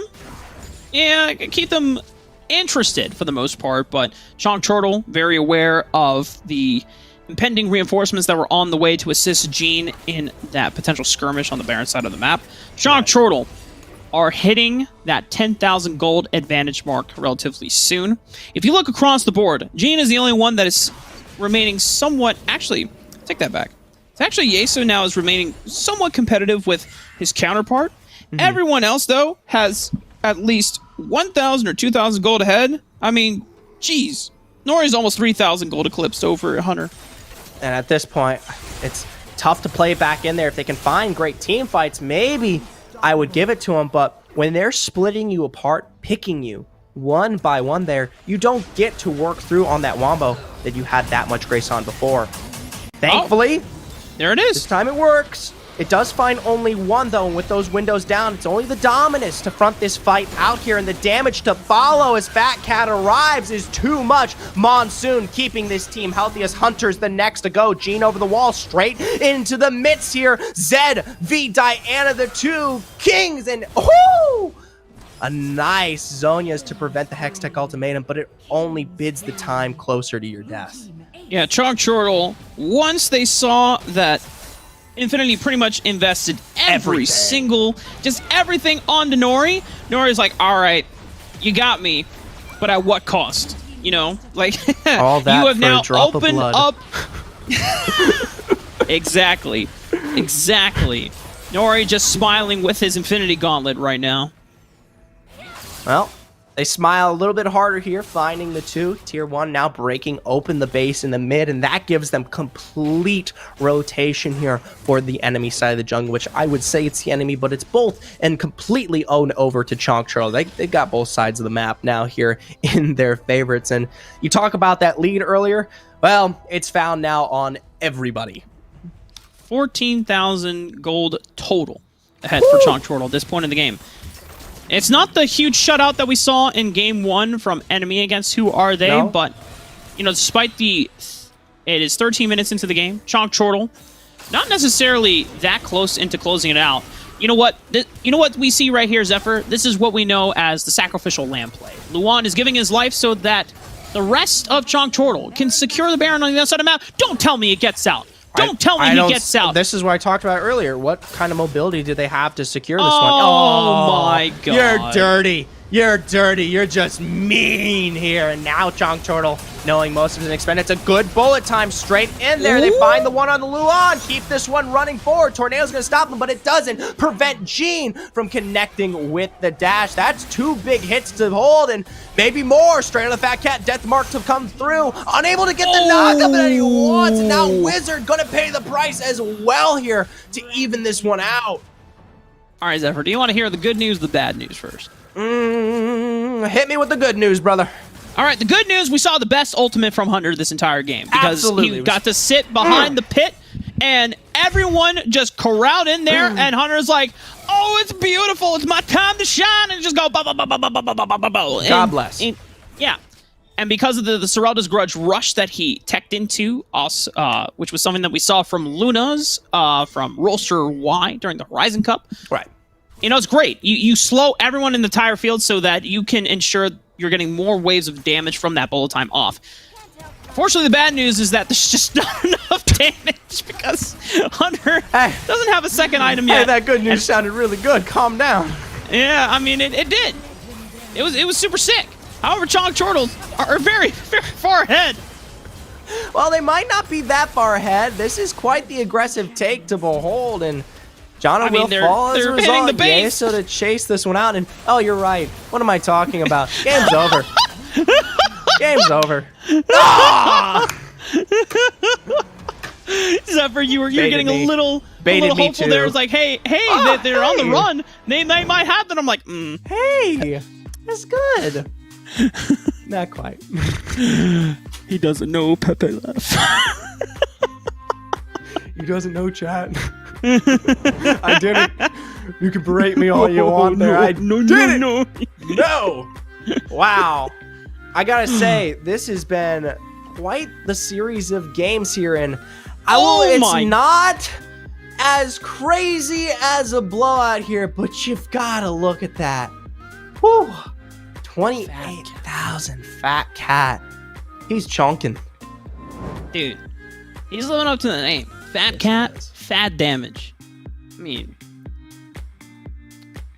sheesh, god damn. And we have to give credit over to Gene, though. 18,000 damage on the Diana as well. So, and then we already pointed out, right? He was the only person that was... we got to pull down just to, you know, I'm it's getting a listening. little hot in I'm here. invested. Keep it up.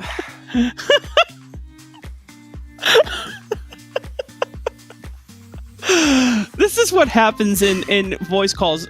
Whenever me and Zephyr like hang out and catch up after like not talking to each other for like what, Several 2 months? Several months. Zephyr just always just starts to push all of the buttons that just make me sweat a little bit. I'm just like, oh goodness. Don't sweat too hard. You've got 2 shirts on, buddy. True. We'll make it 1. True. Oh. Wow, it's getting hot in here? Oh man, this is All right. Infinity v Chong Chortle, baby. Not as dominant in fashion, okay? In Infinity, they do have more of a sense towards playing towards their composition, but they gave way too much, and they gave it right into the wrong hands. 3 kills found right in that early game. Perfectly placed into the presence of Fat Cat, and he took it, and he ran with it. And he ran with it absolutely exceptionally. The mainstay tonight, the point that has stayed consistent for all these teams in their losses, is you've got to stop the early loss. You've got to prevent your bleeding, especially when you have a composition, when you've got that Diana that plays towards the success of those 2 dives, when you've got that Wombo that works when you get towards that team fight phase. If you're dropping picks 3, 4, 5 minutes in, that's never going to come through. And it came down to where Infinity wanted to invest their resources in. They chose the Baron side of the map because Black Camel and Fat Cat already rotated over to the Dragon side of the map. But Chong Chortle walked away with way more of a profit than the side of Infinity did. They tried to dive Luan. He escaped twice. Camille. Can't do it. To lock down early on, man. Can't do it. I don't think the composition needs to change here. We came back from the last series and we were saying, you know, in their loss that they need to either find their way into something more aggression and play towards a more direct late game comp. Well, this time around, I think it's completely fine. In every sense of the matter, there was potential to be had there. But you give away too much presence here when we talk about Black Camel. You can't let him run the map like that. You talk about the bot lane. It wasn't just the kills that was found, right? He also staved off or kept control there in that lane. You talk about the lack of damage that wasn't present on Hunter on this Misfortune. You know what? We know where that starts. The fact that this man can't even walk in the lane for the first 4 minutes of the game. Okay? Yeah. Put Camel on a leash, Infinity. Don't let him just don't let him run around Hunter and Wizard and just deny them access to their main home in the Dragon lane. It's like when they can't farm, they can't get experience, they are naturally going to fall behind. And when you give Nori Varus, I think this was something that me and Dia were talking about in yesterday's series with Chong Chortle.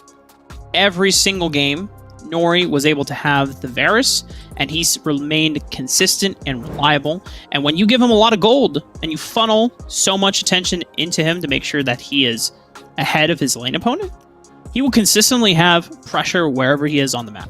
Fun fact about that Varus, it's a 100% win rate for Nori here at RiftMasters. It's also the highest banned champion against Chong Chortle. So maybe take some notes. Just putting that out there. They're not here. They've already probably drafted, but just maybe if you want to take something away. Granted, I definitely think Chongchortle is much stronger to play through their top side of the map rather than Nori. Nori is a win condition that can come online whether it is necessary or not for Chongchortle, in my opinion. Right? If it's there, that's the icing on top of the cake, baby. Yeah. I mean, but if you ban the Varus away from Nori, I mean, it's like... Oh, he's got plenty. Yeah. That's picks. always the things. That's always something that you have to keep in mind, or I think everyone should keep in mind when we ban away like champions that have high win rates for these players. Sometimes when you look at a game like that, it just seems like if Infinity could not stabilize around Gene and play around Gene early enough to restabilize the gold deficiency that they were experiencing, then the champions don't necessarily matter from what Chongchortle is. Maybe take away the Zed from Fat Cat.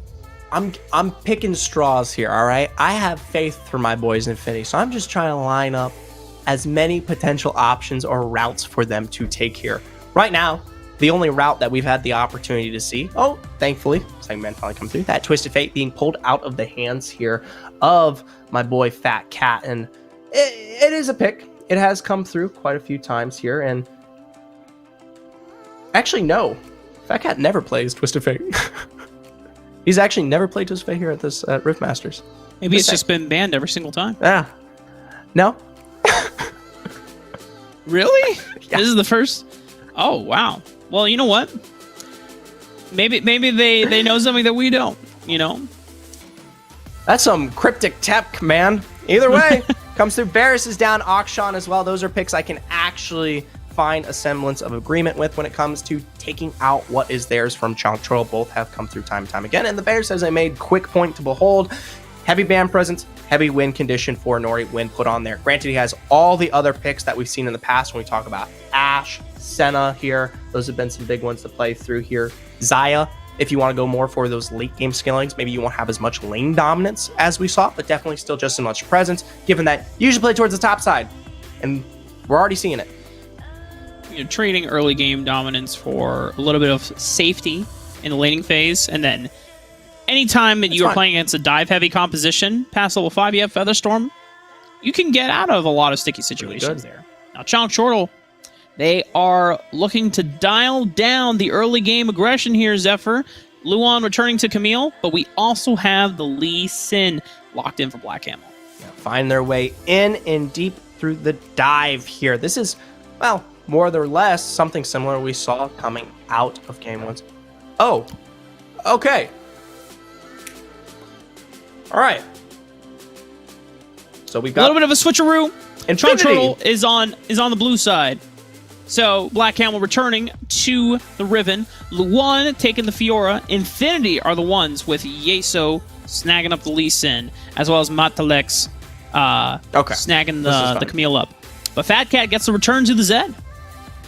Fat Cat looked great on it last time here. I'm just curious to see how it is more than less available to what is on the map that can enable that. The Fiora this time around, I don't think is as strong as what we saw from, say, something like Luana on that Camille, especially when we talk about rotations that were found from Fat Cat very, very early on. So he doesn't have so much of the Baron lane to play through this time around, but still, he's the standard duelist here. We'll have to see how it chops out for Gene in that mid lane. Infinity, though, they took word of the wise. Granted, I thought it was switched around, but the Xayah is still a great presence, especially when we talk about the dive that is still available for Chongchortle. Yeah, between Zed and Riven, both of those champions want to make your life a living pain. But Featherstorm does delay that a little bit, and if you have enough feathers on the field when you come back through, Blade Caller, you can root up those assassins and dive threats, and you can deal with them handily. Right.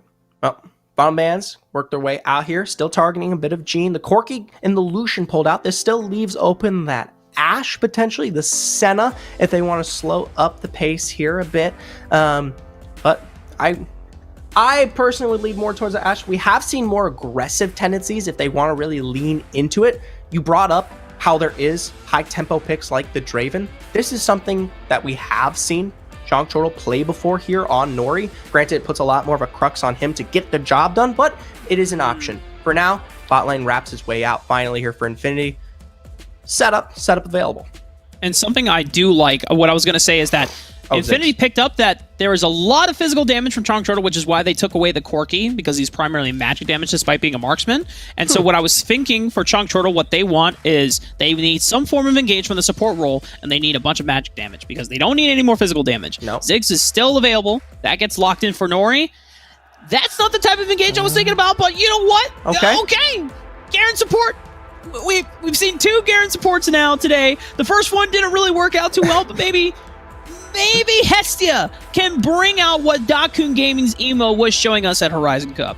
I was about to say, this is, I think, a first for both of them here in the bot lane. Ziggs and Garen never making their presence known here at Rift Masters yet, and we'll have to see. We'll have to get a little bit of a taste of what Chong Turtle has prepared for us. Hopefully it's an ace up the sleeves and not a joker. Ooh.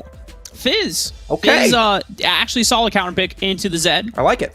You just title Trickster whenever Deathmark goes down on you, so you can mitigate a lot of the burst damage coming in, so you don't always have to rely on stasis. And if you play it well enough, you can always throw Chum the Waters right behind you when Zed dashes onto you. Right. So this is a solid counter matchup. It does not have strong wave clear and lane priority, though. Right. It doesn't have that much of a presence in the mid for them here. It will be able to stunt Fat Cat, hopefully. But then when we talk about coming into the team fight, it's great for pick. It's great for pick here. But the problem is it doesn't have quite the level of AoE hard engage that we saw of Gene last time with that standard Moonfall, which was really the thing that put them in the place that kind of gave us some level of a hope here. That's kind of what started out a lot of the Wombo, the combos here from now. This time around, he's got to find leads. He's got to find leads. He can't let Fat Cat just walk across the board, because if you do not, the Fizz is much less of a pick. Very reliant on snowballing, right? Diana, with utility from Moonfall, you can always find your way to be useful. Chum the Waters, I mean, it's still a decent engage tool, but it is a skill shot. It is reliant on hitting someone, and if it misses and you're behind, you are a fish out of water, no pun intended.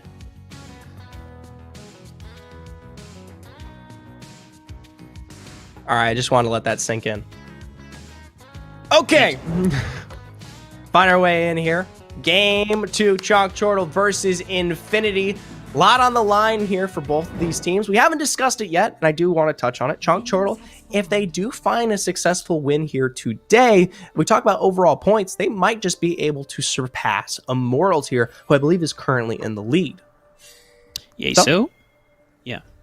Yeso taking a defensive stance in this tri-bush, just in case Chong Turtle were looking for a little bit of a spicy invade. Luan does dedicate a ward onto this Raptor camp. So if Yeso goes for the standard red Raptors into mid lane tax, we're going to get vision on top of it. Right. And usually we see that standard, I would say, handshake, as I like to call it, from both these junglers come through most times here. But this time around, you've got a lot of presence coming out of Camel towards the spot side once again. Granted, hasn't even made much of a clear across the board here. Actually slowed out.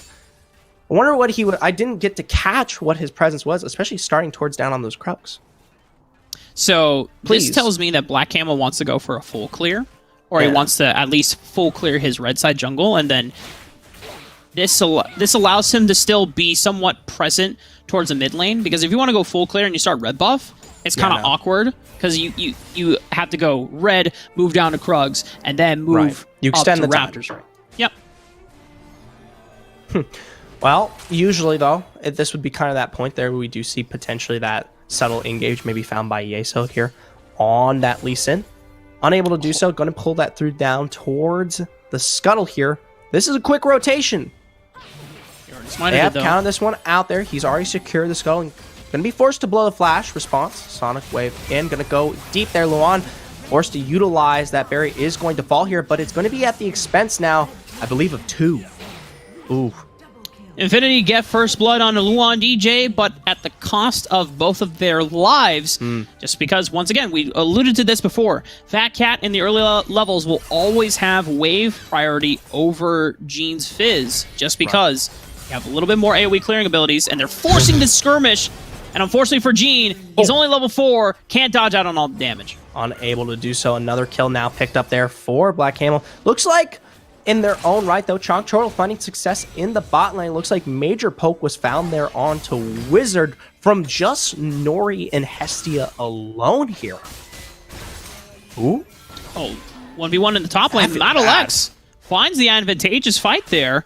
Just taking advantage of the fact that Madalex had the slight level lead and stat advantage from the first blood and the kills that they found on Luan, because even though Chonk Chortle still traded up on that, Luan didn't get a chance to cash in on that assist goal. No, Fat Cat tries to find rotation up there. It looks like they're going for a bit of the trade here. Maybe look to capitalize on that switch up. I'm not too 100% on how the Fiora plays into Fizz instead, and it may not matter here. Oh my gosh. The dramatic irony. Oh, no. Okay, so Gene recalls. If they were slightly more patient, obviously they didn't know. But if they had taken the chance to be more patient, would have been a dead Luan, and Luan would have been having a very, very sad day in this game too. Oh, he might continue to be having one, though. Madalex coming through after that back. Don't quite know what was picked up there, but I can assure you it's enough to pressure this one. Now Camel, return towards the mid lane. Gene may have chum in the waters. It's going to slow the engage and pushes Sizz back to safety at least. Fat Cat still has Death Mark, though, so giving the ultimate advantage. The next time that he sees Gene, he's going to... I imagine that the trade pattern will look like...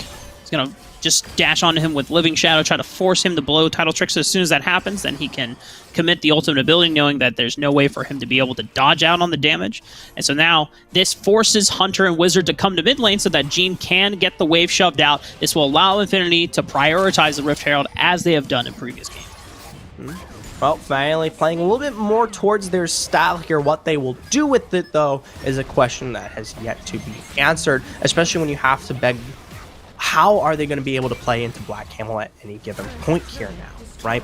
There's a lot of strength bolstered here on this Riven that was just as present into the last game. I talked about this in draft. Don't let this man run your map here, because he will make a mockery of it. And I like what Infinity are doing here. Yes, they lose out on first brick, but by getting the Rift Herald and slamming it into the mid lane, this opens up the map. This will now give Hunter and Wizard the ability to be the ones parked in mid lane and allow Gene to be on a side lane where he can safely farm up. He doesn't have to worry about lane priority as much.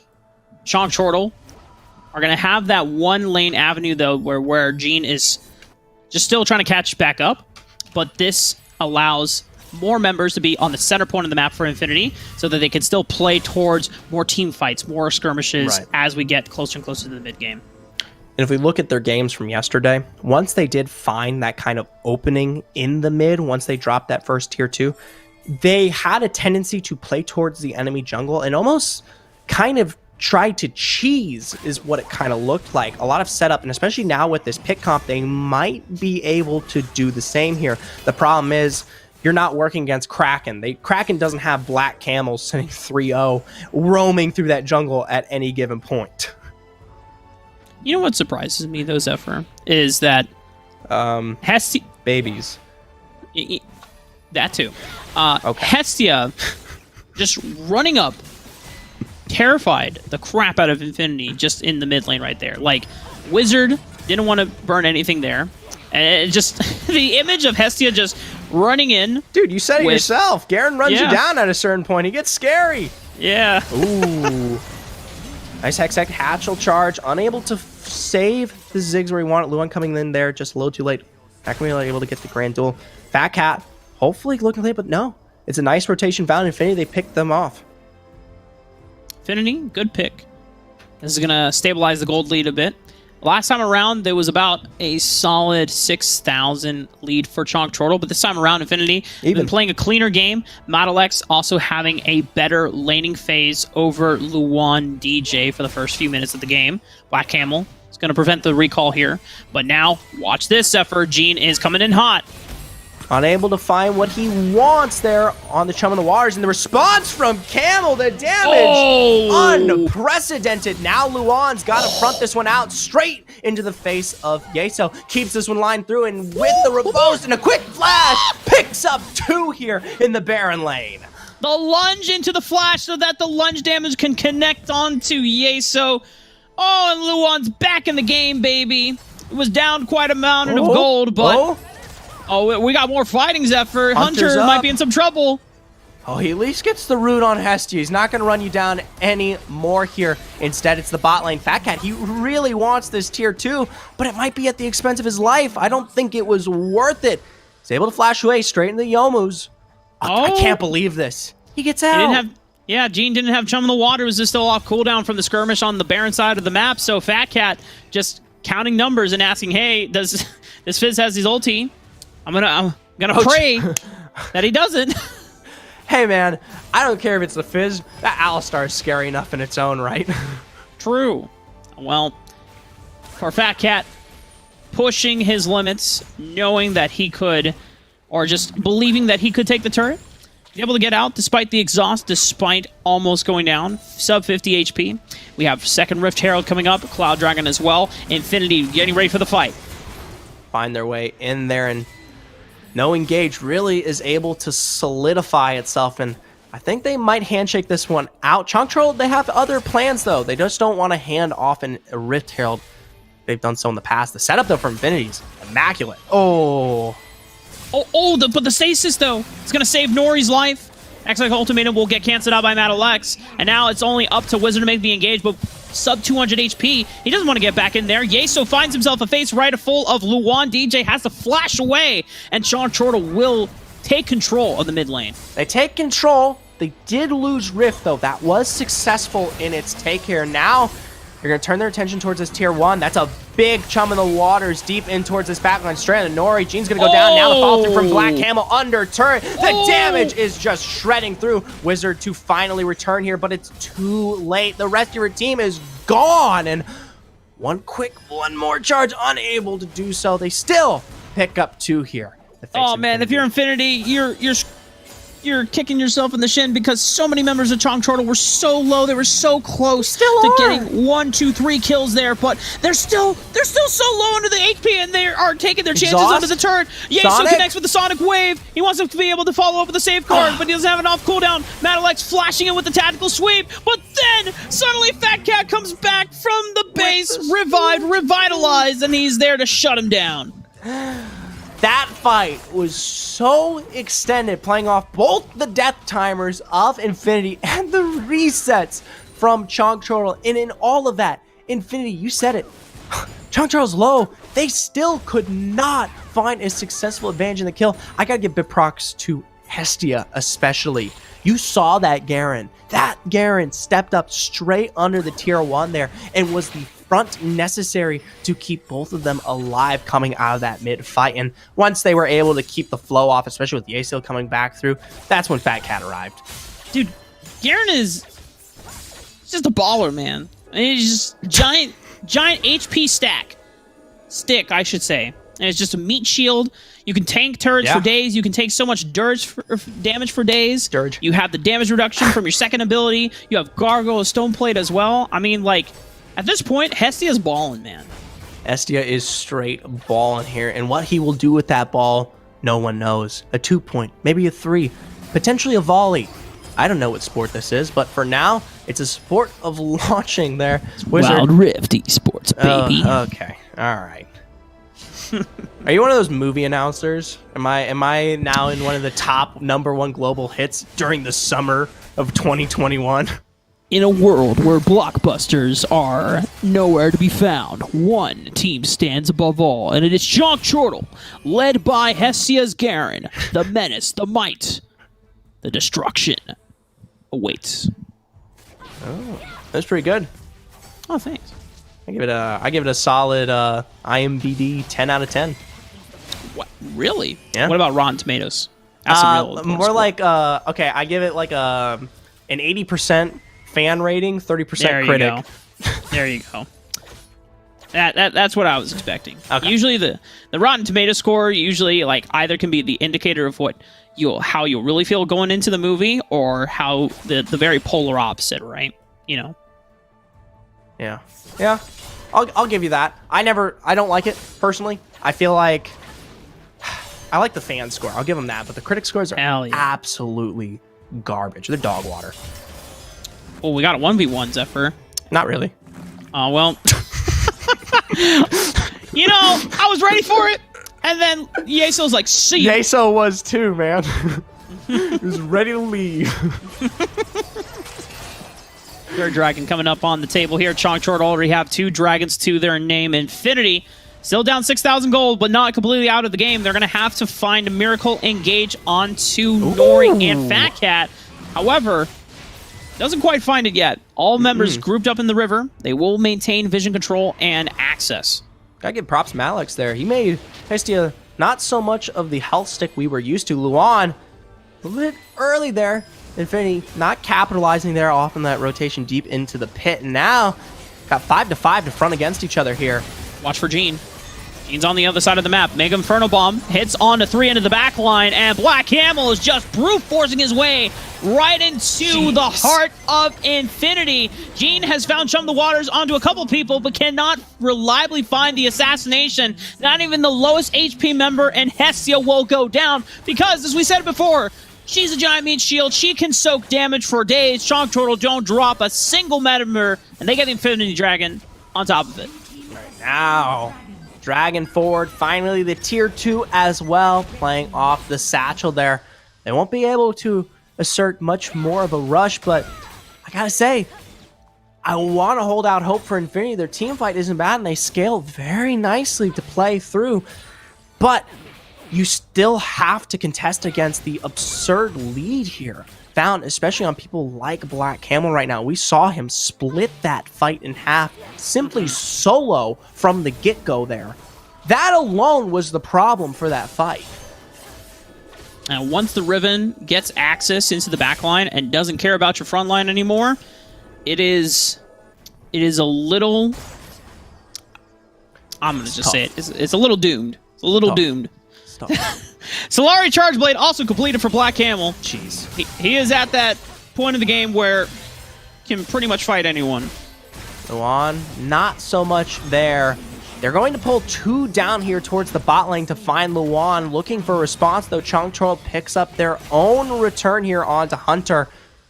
Very nice kick to pull this one back up. It's not going to prevent Rizzard from falling in the end. And Black Camel, we weren't even paying attention to this man. He got revenge. He found revenge at least. Man, he got pissed that Luan was ganged up on. He's like, all right, you know what? Let me even the score real 2, quick here. 3, doesn't matter. I'll take care of it, Luan, sweetie. Come home from school, bruised, beaten. Black Camel's got your back. Luan DJ, the younger brother to Black Camel. Black Camel coming up to beat up the kids who were picking on his little brother. Black Camel Settling loves the beating score. up kids. Just like Jace. Just like Jace there. Oh, no! It clicked! Spoilers, Arcade! If you haven't seen it yet, I think it's on you. This show's been out for quite a while. Can't do that, Rafa. Can't do that. Not to me, not to them. Not to him either. Not to him. 13,000 gold ahead for Chonk Chortle at this point. Infinity, you know, maybe if they can somehow persuade Chonk Chortle to kindly disconnect their cellular devices from the game, maybe they get a chance back into this game. There is definitely the potential here. A little bit of the DDoS. Don't know how it works on mobile, but they've got to make it happen. And, oh, gotta feel bad. Chum in the Waters does not connect. That's a major window you now know is down here. Luan probably feels pretty safe knowing he can walk away, knowing there's no slow here to keep him out. And Fat Cat, he might be on that Zed, but he's still splitting. He's vibing. He's splitting. This is the moment where Fat Cat just turns on the lo-fi beats and is just chilling. With moves like that, I completely understand. Now, turret down towards our Baron lane. Next to fall in the Dragon as well. SDS, she'll pay the price. going to fall. There's Black Camel doing a great job doing the rest of the damage. Hestia's still alive. She's alive! She makes it out! Just to add insult to injury, Infinity Yeso tried so desperately hard to be able to just get just one kill back. Just something for the pride of his team. However, Hestia makes it out alive, was regenning insane amount of health near the end. Chonk Chortle very decisively taking that series into their hands. They move on to the finals, and that means we have our last matchup, Zephyr. Chonk Chortle taking on Enemy. Chonk Chortle versus Enemy here. Chonk Chortle already now in a great position to find themselves towards second, even if they lose, but they're here, Rafa. They're definitely looking for victory, and while they haven't quite tasted it yet, they know Immortals are out of the picture this time around here. And while Enemy has shown up big coming after tomorrow, taking down the reigning champs themselves, I'm not going to hand it to them just yet. It's going to be a story where we see how well the 2v2s play out between Chonk Chortle and Infinity. Mainly looking at how Black Camel can link up with Luan DJ and or Fat Cat versus Tybe and Truth/Alui.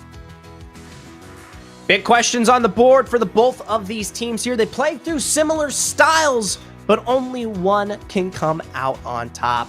As for my lovely big man Rafa here, we are going to be going towards a break as we make our way towards our final here on our Rift Masters Qualifier 3. Stick around.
abstract. Yeah, it's complicated. What you say, the way you act. Well, it makes me so confused. I don't know what to do anymore. Can't you just make up your mind? My heart drops when you play around. How can you be up when I'm down? Don't wanna think about it right now. Maybe you just wanna be friends, but there's a fight when we are talking. Maybe you just wanna pretend, but I can read between the lines. Even if I can't deny that all the things you said are hurting, still wanna be with you. Welcome back, ladies and gentlemen. It is time for the final battle between Enemy and Chunk Chortle for our third qualifier of Rift Masters. Both teams here coming from a wild history. Enemy fighting through the ranks here these last couple qualifiers and showing up big here, and now finally working their way here onto the finals. Can they secure it all against not quite a reigning champion, but someone who has been just as dominant here within Chunk Chortle? Woo! All right, we're All right. already halfway through the draft. Fat Cat will get his Zed unanswered, but Enemy, Truth, is very confident, saying, you know what, I can handle it on the Diana. And, you know, to give credit over to Infinity's Gene, he did almost Oh, yeah. have it covered. You know, he was going pretty much blow for blow. It wasn't until Chonk Chortle decided to funnel a little bit more resources into Fat Cat on the weaker sides of the map, so that when they revisited that 1v1, Fat Cat could actually have the advantageous 1v1. I'm trying to catch up pretty quickly here, especially since our top sides have not been secured whatsoever here on both sides. There's a lot of bans dedicated to the both of them here. You still got picks like Lee Sin, Xin Xiao. Those are some heavy notables. The Riven has been picked out here, and we've seen both of these teams come through today. Both Tybe and Fat Camel here. Jarvan also, I mean, wow, they are dedicating so much here. I mean, they know where the strength of both of them lie. Chonk Chortle are trying to remove almost everything from a Louis and Tybe's champion pool. And considering that both of them share a lot of the champions, you get a lot of double whammies in there. Yeah, no, absolutely here. All right. We saw it. We saw how it performed here against who are they? Now it's the real challenge. Straight into the midst of Lu on here. I believe this is actually the identical matchup. It was Darius v Jace here, and yeah, Jace plays that well. Black Camel waiting out the jungle matchup from Tybe so he can get the counter pick of Graves. Now, Lee Sin does have a lot of early game pressure, can almost be unmatched in terms of damage. However, Graves is a safer jungler to take into the Lee Sin, stacking the armor with the grit. Gives him a little bit of extra durability so that he doesn't go down in those early skirmishes and survives. Once he gets to items, he eclipses and outpaces Lee Sin completely for the rest of the game and becomes a huge carry threat from the side of Chonk Chortle. And at least in response, Enemy do have that dominant fashion towards their top side with that Jace pick. We saw how it performed with a Louis in the past. But one thing I do want to point out as notable here is this bot side is within the hands of Nori once again. You've got that Varus coming straight through that was found its way over here, and it has provided time and time again, and it should give some level of control here towards the Dragon Lane, which we don't usually see out of Chonk Chortle. They don't typically try to play for this win condition, but after this, I mean, after yesterday, Nori's win over Symbian, after what we saw today with Nori sitting on that Varus here on what was Infinity in game one, I gotta give credit where credit is due. It is a power pick, and it has provided for Chonk Chortle in the past. And while no, he's not usually your star, it gives them a route to play through, even if they're not quite as successful towards the top side like usual. Theirs also provides a lot of powerful engage potential thanks to Protobelt Apprehend.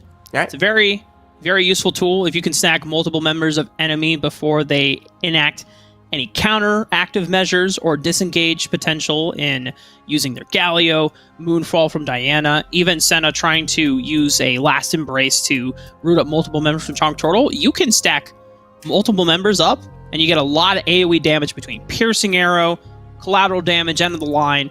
You get a lot of wombo potential. Fat Cat v Truth. That's a big one too. We did see the Diana Zed matchup and how it played towards the favor of Fat Cat when he was against Infinity here. I believe Gene, correct? I think as long as we see Truth pull this one out here for the first few moments, gets that level 2, the power spike, I feel like it plays much better towards the late game team fight and the presence here for Enemy as a whole in comparison to Fat Cat. Because I don't think Enemy is going to be in the position where they're taken advantage of to the degree that we've seen Chonk Chortle attest to with Fat Cat on this Zed here. Granted though, if he finds those little leads, he isn't the type of person to entirely just have to be the complete carry. We've seen him kind of split through these waves, go towards the side lane, be unmatchable, and that hold just as much presence as well. Granted, maybe not as direct of what you want. Yeah. For Enemy, the story of the game is accelerating through the early game. You have Tybe as your kind of early game engine. Lee Sin can create a lot of plays. If you play towards the dragon side of the map, you can dive effectively with the Galio. You have a lot of crowd control between the taunt as well as the Justice Punch as well. You set that up. You start Chonk Chortle off of on the bad foot. You get the Senna rolling so that she can be in a lane by herself while Selma is roaming with Tybe. You roam that up through the mid lane or even the Baron lane as well. Moonfall, followed up by Hero's Entrance, is a great combo setter for powerful AoE engage potential from Enemy, and you have follow-up whether Lee Sin because he has mobility, or you have range damage from Jace if he can't use hammer form, you can just an accelerated shock blast. Right. So in turn, I will say Chonk Chortle, their pick is incredible.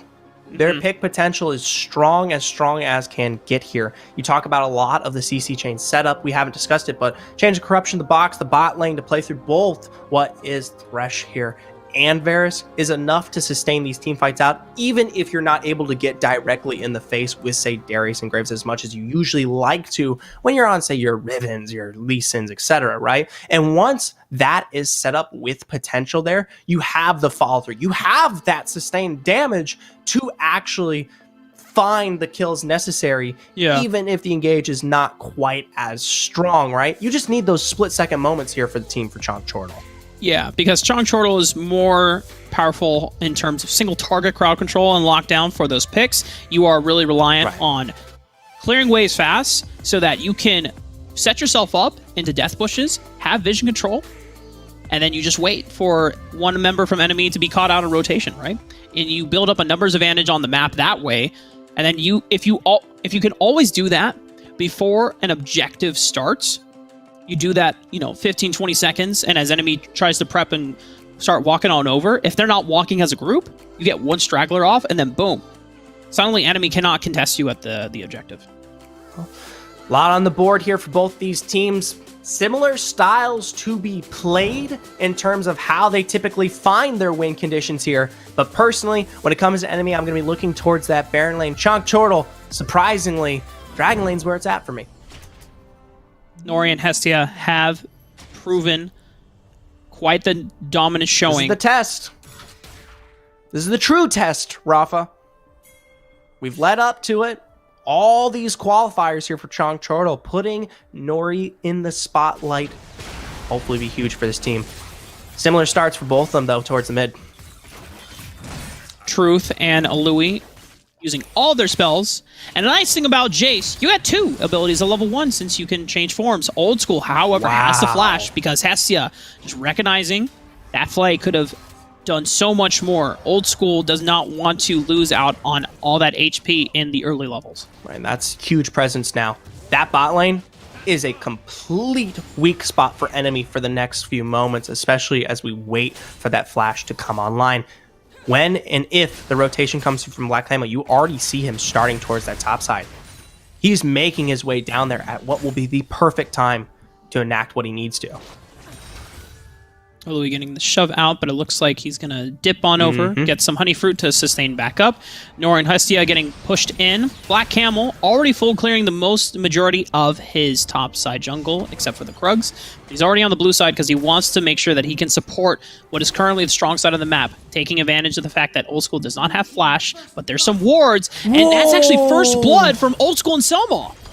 We didn't quite catch it, but somehow they find their own return here. Now, a good exhaust placed onto Black Camel is going to make sure Old School walks out alive. Time to follow, and it's another kill. Nori too far up, and Enemy, they pick up 3 early. It's huge for Enemy, taking advantage of the fact that Black Camel, yes, he is Graves, he's ranged, and Old School was low on HP, but Selma is still very tanky in the early game and can still set up for crowd control. Last Embrace came out from Old School, and the chain CC is there. A Louis might go down to Luan, though. Barrier comes out to the skies. The bleed from a Louis. Will he go down? Just barely. No! Oh, my God. One more moment, and it would have been enough here. There's no return for Chonk Chortle across the board now, and does Tybe know? Oh, thought that he would be recalling under the tower. Under tower, yeah. Well, technically, you know what? If he actually went for that recall under tower, he might be dead right now. Because the extended time to make your way under turret there and then find the position to recall potentially would have given Tybe what he needed to actually find his way under. Yeah, he had Dragon's Rage available as well. Even through the barrier, I think you can time it well, where you safeguard Dragon's Kick, and then you finally, after exhausting all of your abilities, then use the Resonating Strike to get the maximum efficiency of that missing HP damage. Fat Cat trying to walk back the mid lane, but Truth having pushed in that mid lane. Wow. Enemy just taking advantage of this small lead here. It's only 2,000 at the moment, Zephyr, but we are building up towards that first objective between Rift Herald and Mountain Dragon. And a few of the members of Enemy are very close to hitting that first item power spike as well. It's crazy, the amount of respect, the complete flip of a switch here we're seeing in the Dragon lane now from Chonk Chortle. You saw the level of aggression in those first few moments where they thought they had it.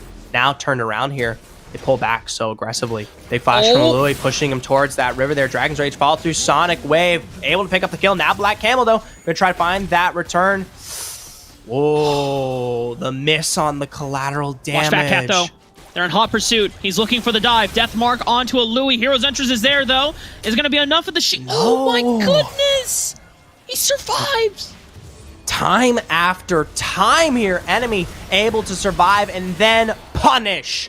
They pick up the one in return here, straight onto Black Camel with the full rotation. Selma as well. Going to turn this one into the Rift Herald. Hestia, Luan, they might be looking to punish. You got Nori potential on rotation, but no. Enemy have just looked absolutely incredible. This is clean so far. This is insane. The close calls for them, but they also the coordination from Enemy being able to immediately answer any proactive plays that Chonk Chortle were looking to get in response in the map. Luan's gonna stay alive. Truth almost going down as well. Just barely there. For now, we've seen rotation from the Dragon lane. They're playing up towards the mid, going to start catching a little bit of that presence here. We saw Fat Cat rotate down to match, but with those backs coming through here and the Rift as well, this is going to enable the Dragon take, and maybe even this first mid, if they get enough damage on this turret, they'll be able to take both. Yeah, they're just pressuring Hestia off. I mean, Hestia is a powerful support, but got no damage, needs some friends to be able to fend off the Rift Herald. They can't do it successfully. First brick goes over to Enemy. Tybe, meanwhile, was soloing down the Dragon, and with a Louis, they're going to make work of this turret. Fat Cat, 1v2 situation. Don't know if he can actually no way. It doesn't even matter. 1v1. Fat Cat is struggling here. Take a little bit of the lead found up towards that top side. Not even a kill, just the single assist and the control over this wave, playing off of the misnomer that was Fat Cat, not having the presence to be in really any of these lanes and finding that success. Tybe, though, no clue. He's going to be able to work his way out here. Response, though, death sentence in. Piercing air to poke back. Selma with a great taunt. Keep this running. Chains of Corruption going to lock down Time to return the kill. And now Selma will fall as well. It's two big shutdowns to finally work their way into Chalk Turtle's pocket. Selma, Ty biting off a little bit more that they could chew. I know they're feeling definitely feeling hot. A Louis in the 1v1 just needs one more auto attack. They trades it with Black Camel. Chalk Turtle, despite more kills going over to enemy, the fact that Chalk Turtle are starting to trade up, they are stemming the bleeding a little bit from the early game deficit that they were experiencing from the hands of enemy. It's only a 4,000 gold versus a 6,000 gold after a couple minutes. I will say Black Camel now in position here on this Graves can provide when we talk about that single target burst we've been waiting for. But there's a lot of really strong carries when we look towards a Louis here on this Jace, and of course Truth on the Diana, who have been enabled just as much or more here, and hold, I would say, a bigger presence when it comes to the extended fights that will begin to occur here in our mid to late game. Tybe bringing a little bit more pressure over to the top side of the map. Might have found Hestia here as well. Hestia getting kicked back from that Dragon's Rage. Hestia, oh goodness. You know, honestly, that's Hestia's head right now. Just like, please leave me alone. Tybe, relax. Plenty of headaches. I'm just a support right now. It's not that serious. Oh. I like this though. You take your strength in Black Camel, you push it forward. You find a kill in response right in the hands of Fat Cat there. That's good. But enemy, they're quick. They're just as smart. They find a return in the tier 1. Hestia steps up to look for an engage. Woo! Nice response from enemy, though. They find the return. Sonic Wave to follow. Luan going to fall as well. Oh, Chains of Corruption. Yeah! Oh. Too deep. Enemy just taking their limits and continuously pushing it forward and forward and forward. And that's the playstyle that you have to embrace when you pick these champions, right? Anytime that you have the Lee Sin, if you play too passive in the early game and you let this Graves scale out of control, then the Graves just outpaces you, it outdamages you, and it makes you feel like you don't have any presence whatsoever. But Tybe and the rest of the enemy crew able to take down 2 Baron Lane turrets, pick up 3 kills to their name as well. GA's completed for Tybe as well. 2 item power spikes coming in almost for everyone else on the map. And look at this. Even a Bramble Vest for Truth, because the amount of there's actually just an entirely physical damage comp from the side of Chalk Turtle. Wow. So now they can't even find the damage that they need to burst these targets out. That's their win con. That's their complete win condition. And you've got, I believe, what? The health building as well as the armor to find here on everyone. You're not going to ever be able to pull off your win con. Like, ever. Tybe finding a kill or a kick Engage. onto multiple members. However, the GA... Oh, okay. Well, the GA will be expended here, but the rest of enemy fall in line to be able to follow up on the engage. They find one trade onto Luan DJ. Tybe makes it out alive. Thanks to using the GA, we got more action. Truth is coming in. He looks at 3 members. He's waiting for the moonfall onto 2 members. It cleans up 3. Hestia will fall as well. Truth dashing one more time. Luna Rush. That's the ace across the rift. Truth finally showing up in that fight was what spelled the end for Chalk Turtle here. Timers are large, and Luan is the only one left to defend. They've got a wave to work with. Luan going to pull this one back in. The big taunt to get his force in. They're going to play it safe. They're going to play it safe. They're not going to get quite. Tybe was ready to end the game. Tybe was he going walked for forward. it, man. He was like, yo, let's end, guys. Come on, let's end. 1 minute on the board, like, guys. No. We got this.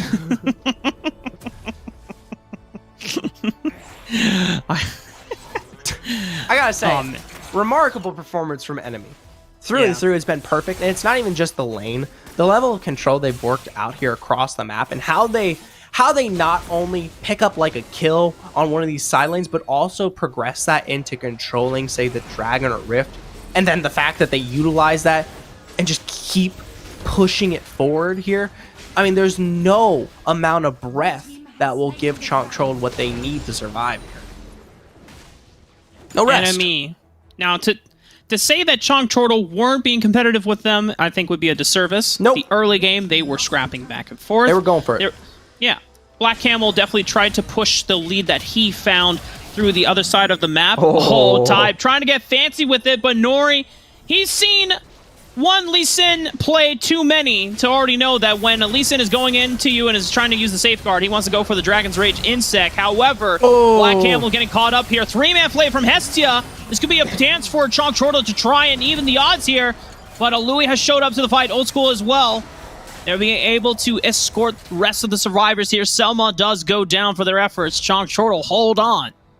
Just barely find their way through the last embers of that fight there. Didn't quite have the group of enemy in complete fashion there, so that engage a little bit too early from enemy. As a result, you see Selma fall off of his deep take there, and now they're still sticking around what is this red side of the jungle here. Reminder, there is no Baron just yet. Only a moment's notice till then, but still, they've got complete control. And Tybe is also peeking his head over into Black Camel.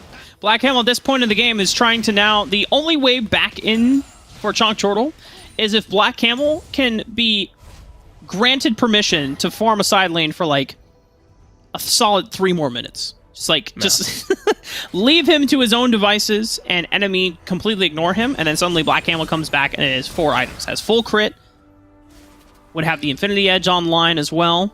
I don't know what his 3rd item currently is. I know Black Cleaver was his 2nd. He might have been working towards... we got it. So, all right, Death Stance. All right, so this is more of a... I don't know if Infinity Edge will be his 4th item at this point. This is more of a durability build. He might go for a Solari Charge Blade if the game lasts long enough, but he's really just trying to finish this Death Stance so that he can be a Drain Bruiser at this point, trying to survive as long as he can. Well, for now, we'll have to see how the fates behold here. Selma unable to find the top, but it's Tybe's engaged. Gets the knock-up onto Hestia there.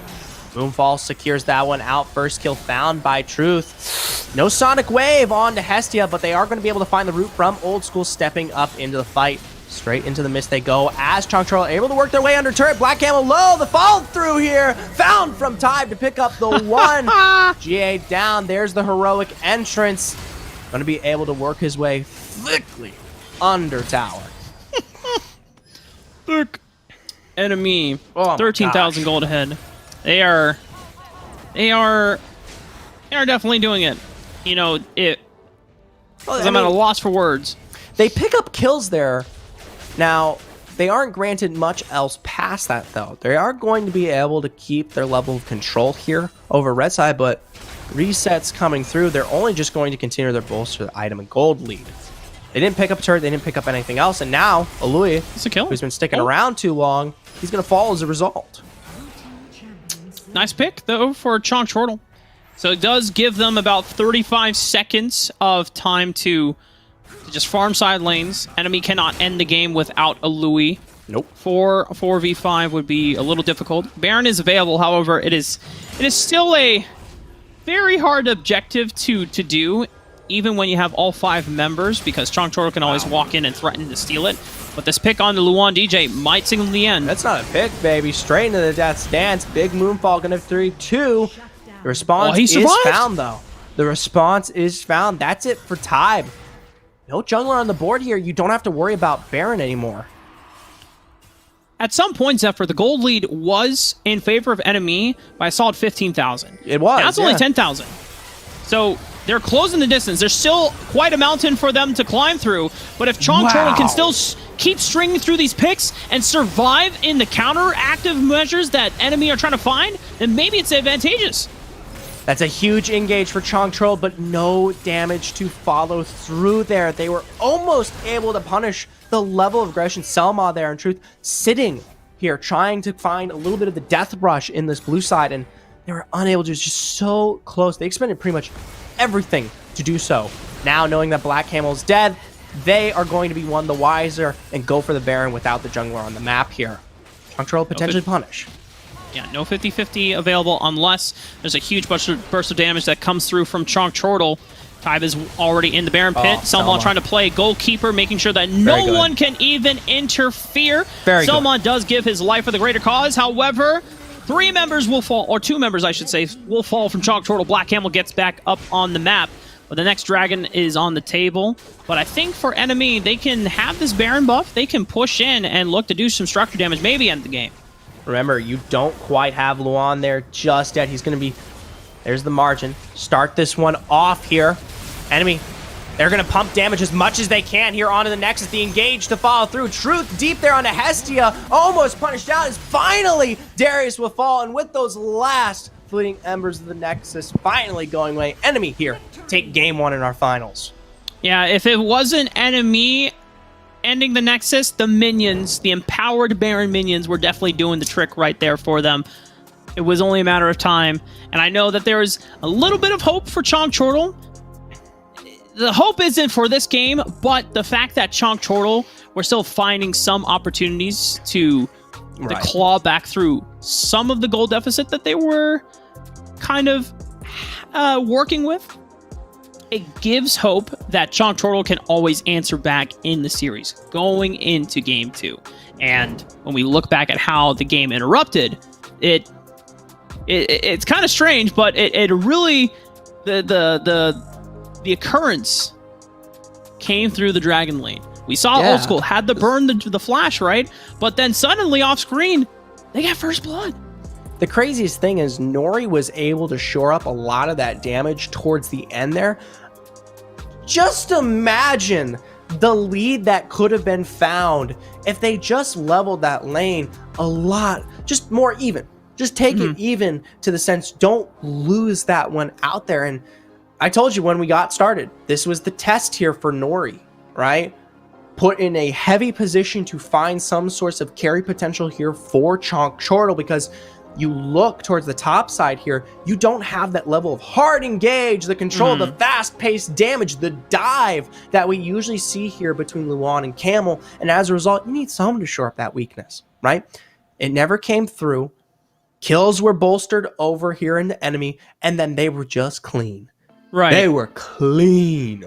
I mean, Mr. Clean. dude, Tybe on the Lee Sin. Oh. I mean, that he was the living embodiment of only forward, right? Anytime that he found a Sonic Wave, it was my mind is telling me yes, my body's telling me yes, and that means we are also we are never backing down from a fight. Taking every single ability chance to go in, deal damage, finish up, and execute the members of Chonk Chortle. I will say it was close though. I mean, we are throwing that maybe a point a little bit out of the window there. It was tough.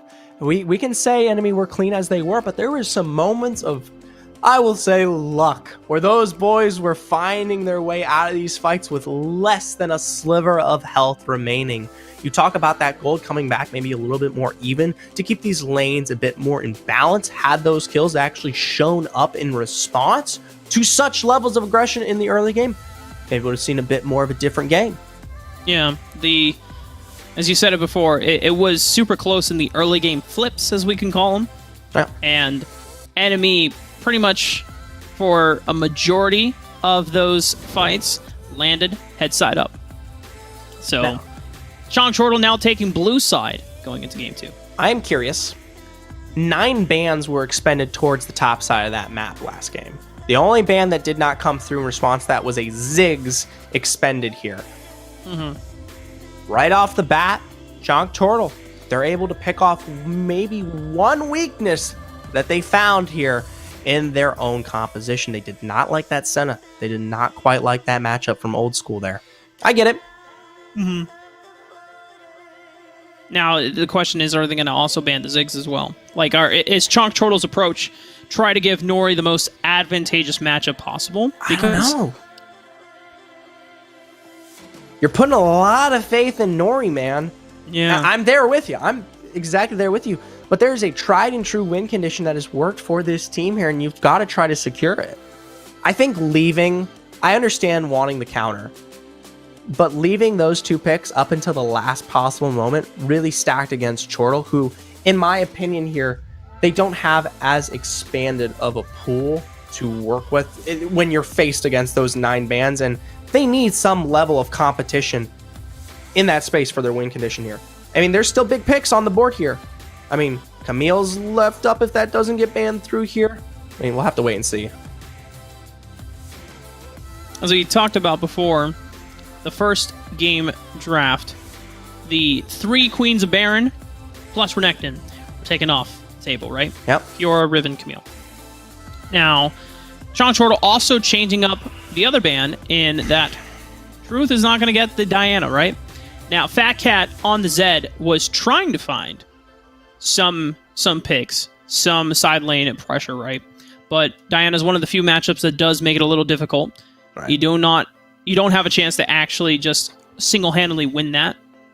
And this case around, if enemy... Oh, Camille is up. I say full throttle, man. Run that. Ziggs is also available, though. So it's now a question of trades, right? Which I would go out on a limb here and say I've seen Chonk Chortle perform against Ziggs plenty of times in the past, but they need some sustained level of advantage towards that top side. Okay. They might be handing this one over, but I can understand it. Dude, if they hand over both Camille and Ziggs, though... I think they will, but here... So I think Chonk Chortle are taking faith in the fact that Jax will be the advantageous matchup and counterpick early into Camille, because if they take the Camille, enemy would have taken Ziggs and Jax on the flip side as well, right? So they were put in a situation where it's like, well, it looks like they're getting Ziggs out of the way. We just need to make sure that we get the better duelist matchup, either for the jungler or for the Baron laner. Right. We've seen Jax perform from both of them here. I like this. You're putting Fat Cat back on something we have seen in the past. They Kali once again putting presence down the map. Gonna give him some leeway here. Kai'Sa, not something we stereotypically see out of Nori, has been played once, I believe, here. Let me just do... Yes. Simply little stat check. One time here for Nori here. I like this better in the sense that it gives a little bit more of the presence towards your mid to late for Nori, rather than expecting him to incur that much more damage, that much more kill presence within those first moments of the game, since what we've seen out of the Varus play in the past here. This puts a little bit more agency into Nori's potential. Right. I mean, Nori's the type of dude...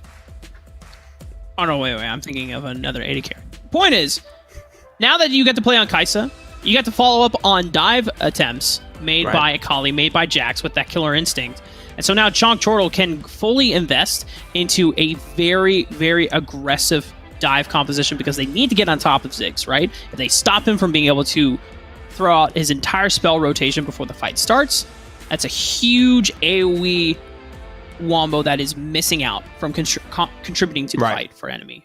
So if we're looking for huge, solid engage, Dragon still has, my apologies, Jungle still has plenty of opportunities to work with there. We talk about Xin. We talk about Lee Sin, the potential to maybe run that back against Tide, show him what it's worth here. The Jarvan also being potentially available, something that we have seen Camel play through in the past, a little bit more single target oriented, but could still work just as well here into this composition. It looks, I imagine enemy are going to pick up their mid lane counter pickup choice into the Akali, save counter pick either for Tyve in the jungle or for Louis in the Baron lane, so that they can see where this Jax will be going. Diana, Zed, and Katarina all taken off the board. Jace being locked in. Now, I don't know if Truth has played Jace mid yet, but that will be interesting of an option. And maybe the read. Ari picked up. So this is going to be a Kali for Luan in the Baron lane. Yep. And we're getting our Seraphine support. Lots of potential magic damage to throw out there, and a lot of burst potential here. If we talked about pick being the name of the game here for Chonk Chortle, this is even more of a further extent here. This time around, though, I do like that they level out losing the early game with the potential to have Kai'Sa and Jax follow through in the later stages with a little bit more dominance than what we saw out of game one. I like that. Well, Lucian being locked in. Now, what I'm curious about is, so like, are we still sending old school with the Ziggs in the Baron lane, or Dragon lane, I should say, and then giving Truth to Lucian, or is it going to be Ziggs in the mid lane for Truth? Because considering now that he is going up against Ahri rather than Akali, maybe it's slightly safer for him to go up against the Ahri with this control mage, and then you give Old School something that can have a little bit more bully potential, a little bit more laning power against the likes of Akaisa and Seraphine. Right, and now that we know that Camille is going to be playing through the jungle there, of course, we have the high potential dive. You can run that bot lane very quickly here if we see good rotation from Tide, which has been presented in the past here and will only be that much stronger on the Camille. And we saw how they controlled lane. Maybe not directly in their game here against Chong Troll, but coming back previously from, my apologies, who are they? Fitting. But the fact that they were able to level the control and push them out far past not just turret, but just the control to begin with entirely, I think that works better than throwing the Ziggs down there. Ziggs, you just kind of, you meander the point here. I think there's some success to be had if you throw the Lucian down there. Lucian was a very powerful marksman at the Horizon Cup. And not only just in the Dragon lane, but we saw it a couple times in the mid lane as well. It's just one of those champions that can be flexed around. You have a flexibility of build paths as well. Players have experimented both with the crit build as well as the Blade of the Rune King kind of duelist build. Yeah. So I will say it's not completely all sunshine and roses though for the Dragon lane for enemy, no matter what they pick, whether it be the Ziggs or Lucian. I get the feeling that Nori's going to be playing this one a little bit more reserved now that we know he's trying to scale up and find potential for the team late ends. But the Seraphine being a pick keeps this lane a lot more of a presence in terms of not only sustain, but evening out the poke that can come through, as well as once you hit that 5 and you have the Encore to work with, dive potential isn't as strong this time around, right? They can actually prevent a lot. the scaling power from Chalk Turtle is a lot. However, you're not going to just get there free willy, right? Enemy have to like give you the go free pass, right? And enemy have a little bit more early agency in the first few minutes of the game versus Chalk Turtle. Time on this Camille, you can always set up crowd control, as we already talked about. The single target lockdown that is available. Jace has a very, very scary laning phase. Lucian also has a pretty dominant laning phase. So yeah, they've got presence. They definitely want to ride out their first item spikes and the first few minutes of the game while they're building up components to try and accelerate a lead. Because if this game goes too long, Chalk Turtle will outpace them. Now, I will say, it doesn't have to reside completely in finding successful kills in the early game. One thing that I do take a nice note from that first game was particularly that any enemy was very clean in how they handled a lot of the starting macro, how they played around some of the major objectives, drag and rift into the first tier ones.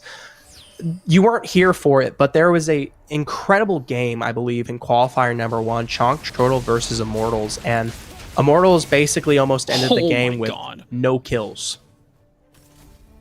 With Fat Cat looking like that, I don't know if that will be this game, though. Yeah. Truth?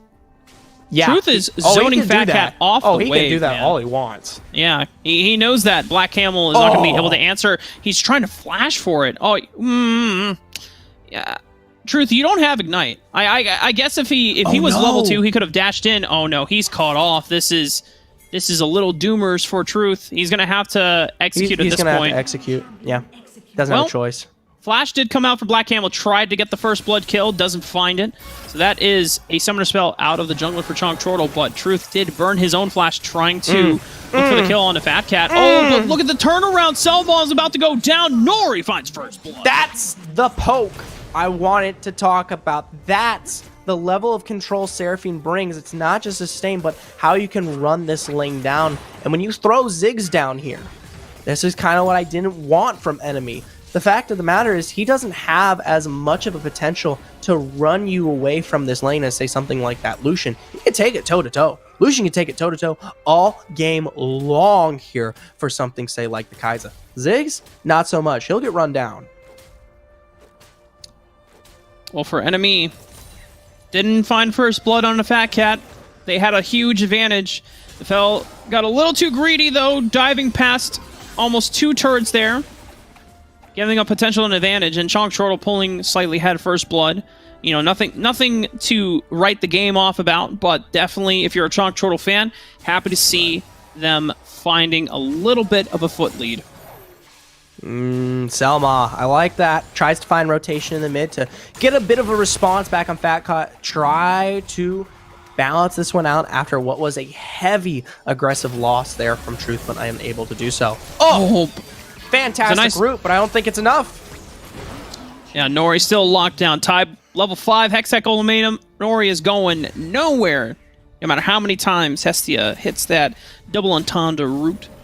Good old... Now, Hestia's roaming back up, knowing that Tybe doesn't have Hextech Ultimatum anymore, so cannot threaten her life. Tybe has to respect. As we Oh, man! I'm okay with this to the degree that we've seen some hefty mistakes from heavy aggression from both Fat Cat and Truth now. Okay? All Both right. mid laners going blow for blow, man. They are Seriously. really... They are pulling out all the stops. They are, you know, trying to... I know we say limit test is one word for it, but, like... honestly, I don't know how else you want to phrase it. I mean, they're pushing it very hard. Neither of them are playing this one out to any slow degree. Nice route. Double encore found. A good charm. Black Camel picks up that first kill right on the edge of his counter-strike there. Ooh, Nori does have killer instinct. Doesn't want to pull the trigger, though. I wanted it. Yeah. He had to wait for Tybe to leave the premises before he just dashed right on to old school. Unfortunately, the killer instinct passive timed out before Tybe walked away completely out of range. Fat Cat and Black Camel going to find a roam opportunity onto a Louis. He does not have flash and a little overextended. No Spirit Rush is not available, but Luan has locked him down. Is already right on top. Has that shuriken backflip. Counter-strike into the last perfect execution cast. Fat Cat that cleans it up. Very nice. Chonk Chortle starting to find a bit of a return here on their own rotations. Going to throw that rotation now straight on over towards Rift Herald. Going to go a bit for that handshake. And it looks like we didn't get to quite catch it. Looking to punish the Rift Herald take. It is spotted out as Nori is able to pick that one off of Truth here. Potentially more follow through. No, enemy a little too late. Nori just showing himself up. I don't care if it's old school or Truth. I will show that I'm the better marksman. Gets the 1v1 over Truth. We're still early on into the game. 2,000 gold ahead, though, for Chonk Chortle. Rift Herald is going to crash into this turret. A Louis might be able to get some damage, but will not stop it from getting first brick. A Mega Inferno Bomb and Selmon flowing the death sentence out. Does not connect onto Luan, but a beautiful bomb from Old School, following up from Time on the tactical sweep. But it's Fat Cap here with the roam. Spirit Rush charmed right onto Selmon. Does not have flash available quite yet. Selmon is actually holding on to the flash, just biding time, waiting for the rest of enemy to fall in and clean up. Wow. Fat Cat thought they had the advantage, but enemy once again come through. Gotta say, enemy quick with the punish there on the bomb, and the response was just as good. Black Camel and Fat Cat trying to find a bit of a return there from such a deep dive from Ty, but you have to remember, enemy, while yes, they expend a majority of their major windows, are still within the realm here, and you're going for such a deep pull here under turret. The follow-up was, in my opinion, inevitable. Enemy now have shored up the gold deficit here, Zephyr. Only 1,000 gold behind. Really well. And this is kind of what we were expecting and looking forward to. I know game one was still slightly more competitive, but enemy was the team that was just slowly growing a gold lead. This time around, at 6 minutes into the game, Chonk Chortle have the slight advantage. Enemy are trying to equalize it to the best of their ability, but so far it is pretty much an even state across the rift here. It's kind of scary too, because we talk about the later scaling here for Chonk Chortle, right?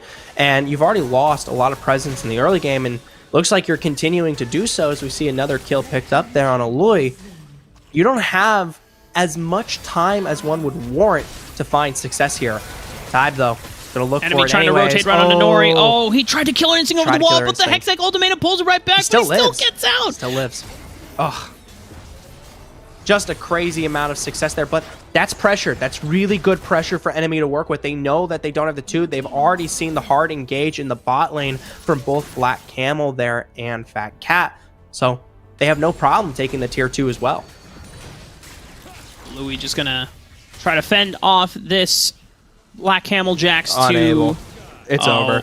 Okay, Black Camel jumps right over to Selma, but now there's 3 people. Hey, Yeah, hey. it's over. Hey, That's what I'm guys. calling. There's a lot I of mean- people in the Dragon Lane. I think the level of push he was putting down there towards the Dragon Lane, especially knowing that the tier 2 had just fallen here from enemy and reset was coming through Louis, it's a little bit of an ego, man. Jax can move, but he can't move like that. And a rotation, just a slight underestimation how fast enemy would be able to react to his split pushing fantasy. I mean, this is what you want to see Jax do, though. Yeah, Because right. with the Trinity Force online, even not having access to Blade of the Ruined King, the Sheen procs and the extra attack speed that you get from the fully completed item, it does disintegrate turrets pretty swiftly. But you need a little bit more time, and obviously with a little bit more items under your belt, you'll be able to do that job much more reliably, much quickly. Enemy now moving in position for this Rift Herald. They're going to find Black Camel. Oh, and he's going to be finding his way out just as quickly there. They expend both the Hextech and the Culling here from Lucian and Camille, respectively. They are in a great setup for this Rift here as Aloy. Wow! Keeping heavy pressure. Notably, the items aren't up yet, but he's got full magic resistance to deal with Luan now, so he can run this Akali down whenever here. Chong Charles going to expend 2 here to respawn into Aloy. They're just going to give up the Rift. Luan does play out that 1v1 pretty damn well. Buys enough time before Fat Cat or Nori comes in for the assistance. Truth! Uh-oh! A little bit of a death rush from Fat Cat and Hestia. Barrier comes out, but he gets the relentless pursuit out of harm's way. Fat Cat will have to dodge out of this one, but can't dodge for the flash death sentence from Selma. Locks down Ari for Old School to clean.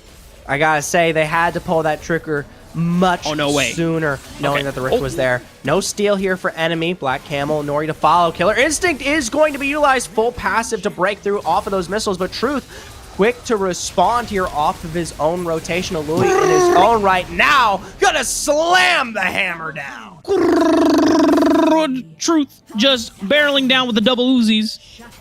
Keeps Nori and Black Camel interested long enough for Louis to come in and be the hero, saving grace. Yes, Truth and Type do go down, but enemy going blow for blow against Chonk Chortle.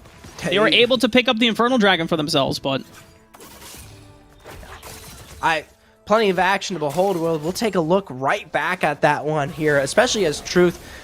The big problem with this one, I never got to finish it. The Rift Herald was already completed the minute you pulled that trigger here, so the rotation from Old School and Selma was instantaneous. just unfortunate timing for Fat Cat and Hestia. Love the idea, though. They waited patiently. Just unfortunately for them, the attention from Old School and Selma, yeah, just a little too patient. For now here, rotation again from enemy. They look towards this top side as they want to crash this one in. They've got 4 for 4 here. They're going to expend the Rift Herald in response. Hopefully it crashes. Yeah, it will be able to do so. Wow. Tier 1 turret will go down. Black So Cat. much Oh, poke. that's a lot of damage. Yo, Cook, be careful. Type coming in, swinging through the jungle. Locks down Nori for the killing blow. The rest of enemy clean up just as fine. And as we were slowly alluding to before, Chonk Chortle, we're keeping this game super even, but now the gold lead is starting to fade away slowly here, Zephyr. Wow. Gotta give big props to Old School there. The level of poke provided here on that Ziggs to start this one off. We can give the presence of the engage, the tie, the follow through from someone, whatever it may be, but it's truly Old School. Setting up a lot of the extended damage there to basically give the full leeway, knowing that those kills are already set up. They're just waiting like dominoes to be knocked down. 6,000 gold ahead now for enemy. The next objective doesn't spawn for a couple more minutes. I think we're looking at a 3-minute timer here for the dragon. And then the Baron will be spawning in just 20 seconds, maybe 1 minute and a half. Huge engage. Big encore. Still, Lui not going. No, does burn out here, but the follow through enemy going to continue on anyways. Flash in from Type straight into Fat Cat, turns his attention. Nori going to go over the wall, leave this one up to Truth potentially. Ooh, no death sentence and a great stasis found there to keep Type there alive. Continue the rush under turret. Death sentence going to make sure that we find the death there on the Fat Cat, with Truth keeping this one running forward there. He's able to find the double instead onto Nori. Nori tried to one-up Truth there, had the killer instinct. The Truth says, hold my beer. I got my barrier. I got a shield as well, buddy. They so juggled I can equalize that really the damage. well. Yeah. Really impressive. So close. And I thought we were going to experience what happened in the level 1 when Truth tried to dive into 2 turrets. Oh, Luan, why are you here, buddy? Yo, relax. The rest of the reinforcements coming in. Oh, unable to do so. And wow, the flay to boot there prevents the counter-strike. Oh my No God. CC into the Mega Inferno. That's a double for Truth. Why not make it 3? And he has to dodge out on the redemption. Fat Cat sees the eyes on the prize. Doesn't have Spirit Rush, though. And now Fat Cat has overextended his welcome here. And Zephyr run from it. They cannot from Chonk Chortle.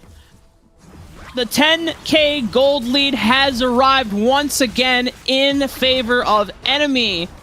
And just like that. Oh, wow. Teleport as well. They might be looking to try to end this one. Tybes deep. Now they've got to pull back. They do not have the wave control. Run this one towards Baron. Tybe doesn't care, though. Oh, that's going to be a lot of damage. And then just a nice bomb from Old School. He even has the Infinity Jewel as well. Or the Infinity Orb, I should say. You know what? Old School, he's rocking the Infinity Gauntlet at this point. He's got the Orb, Death Cap, Luden's Echo. Or Luden's Tempest, I should say. He's all set up. Yeah, he's got all the items that he needs. At this point, he's chucking fat bombs. The rest of Chonk Chortle, they want to contest. They find their way in, but they're unable to compete with the damage, even of the face of the recent Baron take there. As a result, no Black Camo. Luan potentially maybe next. Selma wants to make this one happen. Flash forward, death sentence, dead. Truth to pick up 2 there. What a rush from Selma. And now Flash is coming through. More damage, 2 more kills to behold. And the Nexus ticking down here. You might find a few executes. You might face the fountain, but Enemy are still your finals winners. Enemy came in this week with a statement to deliver. They said, I think y'all forgot about one of the best teams in North America. And they did it on top of a roster swap change as well. They, to be fair, during the past 2 weeks, even though they had Dienzio, they also didn't have their main support in Selma. But Selma's back, and they're rocking it with Old School. And this Dragon Lane duo surprisingly looks pretty damn good. Yeah, especially that game. More than anything there, we've seen the Ziggs pull up from many a times for Enemy, but never has it looked that dominant. And while I can give Old School as much credit as I want, given he performed in a lot of those major team fights, set this one up. Truth, man. Truth on the Lucian here. We had our suspicions finding its way towards mid lane. Dude, it still pulled it off. Yeah. You know, a little bit of a hiccup, level 1. Tried to flash forward for Fat Cat and really just nailed the laning phase in his favor. However, didn't find it, and then he got the spirit. He got the spirit though. Yeah. And thankfully, he didn't give up first blood either. It was just a flash from Black Camel, but got the execute. Oh yeah. Well, hey, Enemy, they pull through there, and I gotta give credit to Chonk Chortle. They looked in control to begin with in that game, but like you said, it slowly slipped out time and time again. It was those subtle side lane kills there, and the saddest thing of all, as we discussed it, just survive. Your comp plays so well towards the late game there, and again after again, they dropped 1, 2, 3 here. Dive potential, especially with the Camille from Ty being available to set up each of these lanes.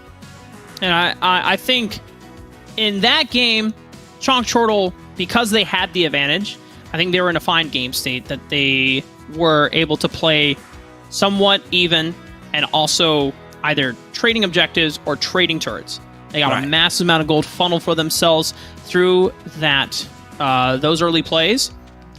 But then enemy, through sheer grit and determination, even after plays where they kind of fumbled the bag a little bit, they misstepped on execution, they still came back at it and said, no, we win this fight. We win this fight every single time. The confidence and the ability to just continue having the kind of the guts to make those plays and flipping, and they land head side up as they just push and claw their way through the small gold deficit.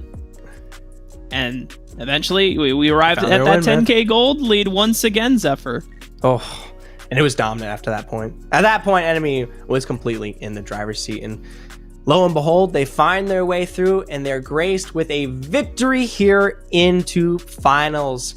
Their final matchup here against Chonk Chortle, going to award them that win. Now, when it comes to points, I'm not 100% sure that's going to guarantee enemy any placement into our top 3 bracket here. So I'd hate to say it, but maybe even in the face of their victory here, they are not secured for our finals in Rift Masters. That is insane. That's what happens when you've got the first 2 qualifiers and they don't go your way. I mean, they didn't have the main starting support, but they were rocking with the NZO at the time. And I think during some of those, I mean, whatever happened in the past, it is what it is, right? And enemy have to deal with the consequences. They're showing up now, and it's great for them. If they can maintain this level of performance going into the last few weeks, maybe they can snag a spot. Right, and so close there, and even sadder, Chonk Chortle unable to take it over Immortals as well. To bring us our final position, the 3 teams that you will be seeing making their way onto our main event: Immortals, Chonk Chortle, and Cloud9. Hopefully names you've been seeing all throughout our qualifiers here. But like you said, last chance is still available, and while enemy picked up the win here, they're just going to have to be able to do it again. And if I'm not mistaken... Don't say it. You know what? Okay. Well, we'll save it for next week. We'll save it for next week. Well, ladies and gentlemen, this has been our 3rd week of the qualifiers for Rift Masters. Last chance qualifier is next week. And then the week after that, going into December, it will be the final playoffs tournament for Rift Masters for that final prize pool of $30,000. Going to be a lot of cash going over to so much money. I mean, what would you do if you had that cash, Zephyr? What would be the first thing you buy? Pay off college. Oh, shit. that got real. Well, for the rest of the viewers at home, thank you so much for tuning in. Hopefully that comment didn't hit too close to home, and we are all celebrating after a great day of games and not depressed after, college loans and student debt. Until next time, we'll see you here on Rift Masters once again next week.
everything.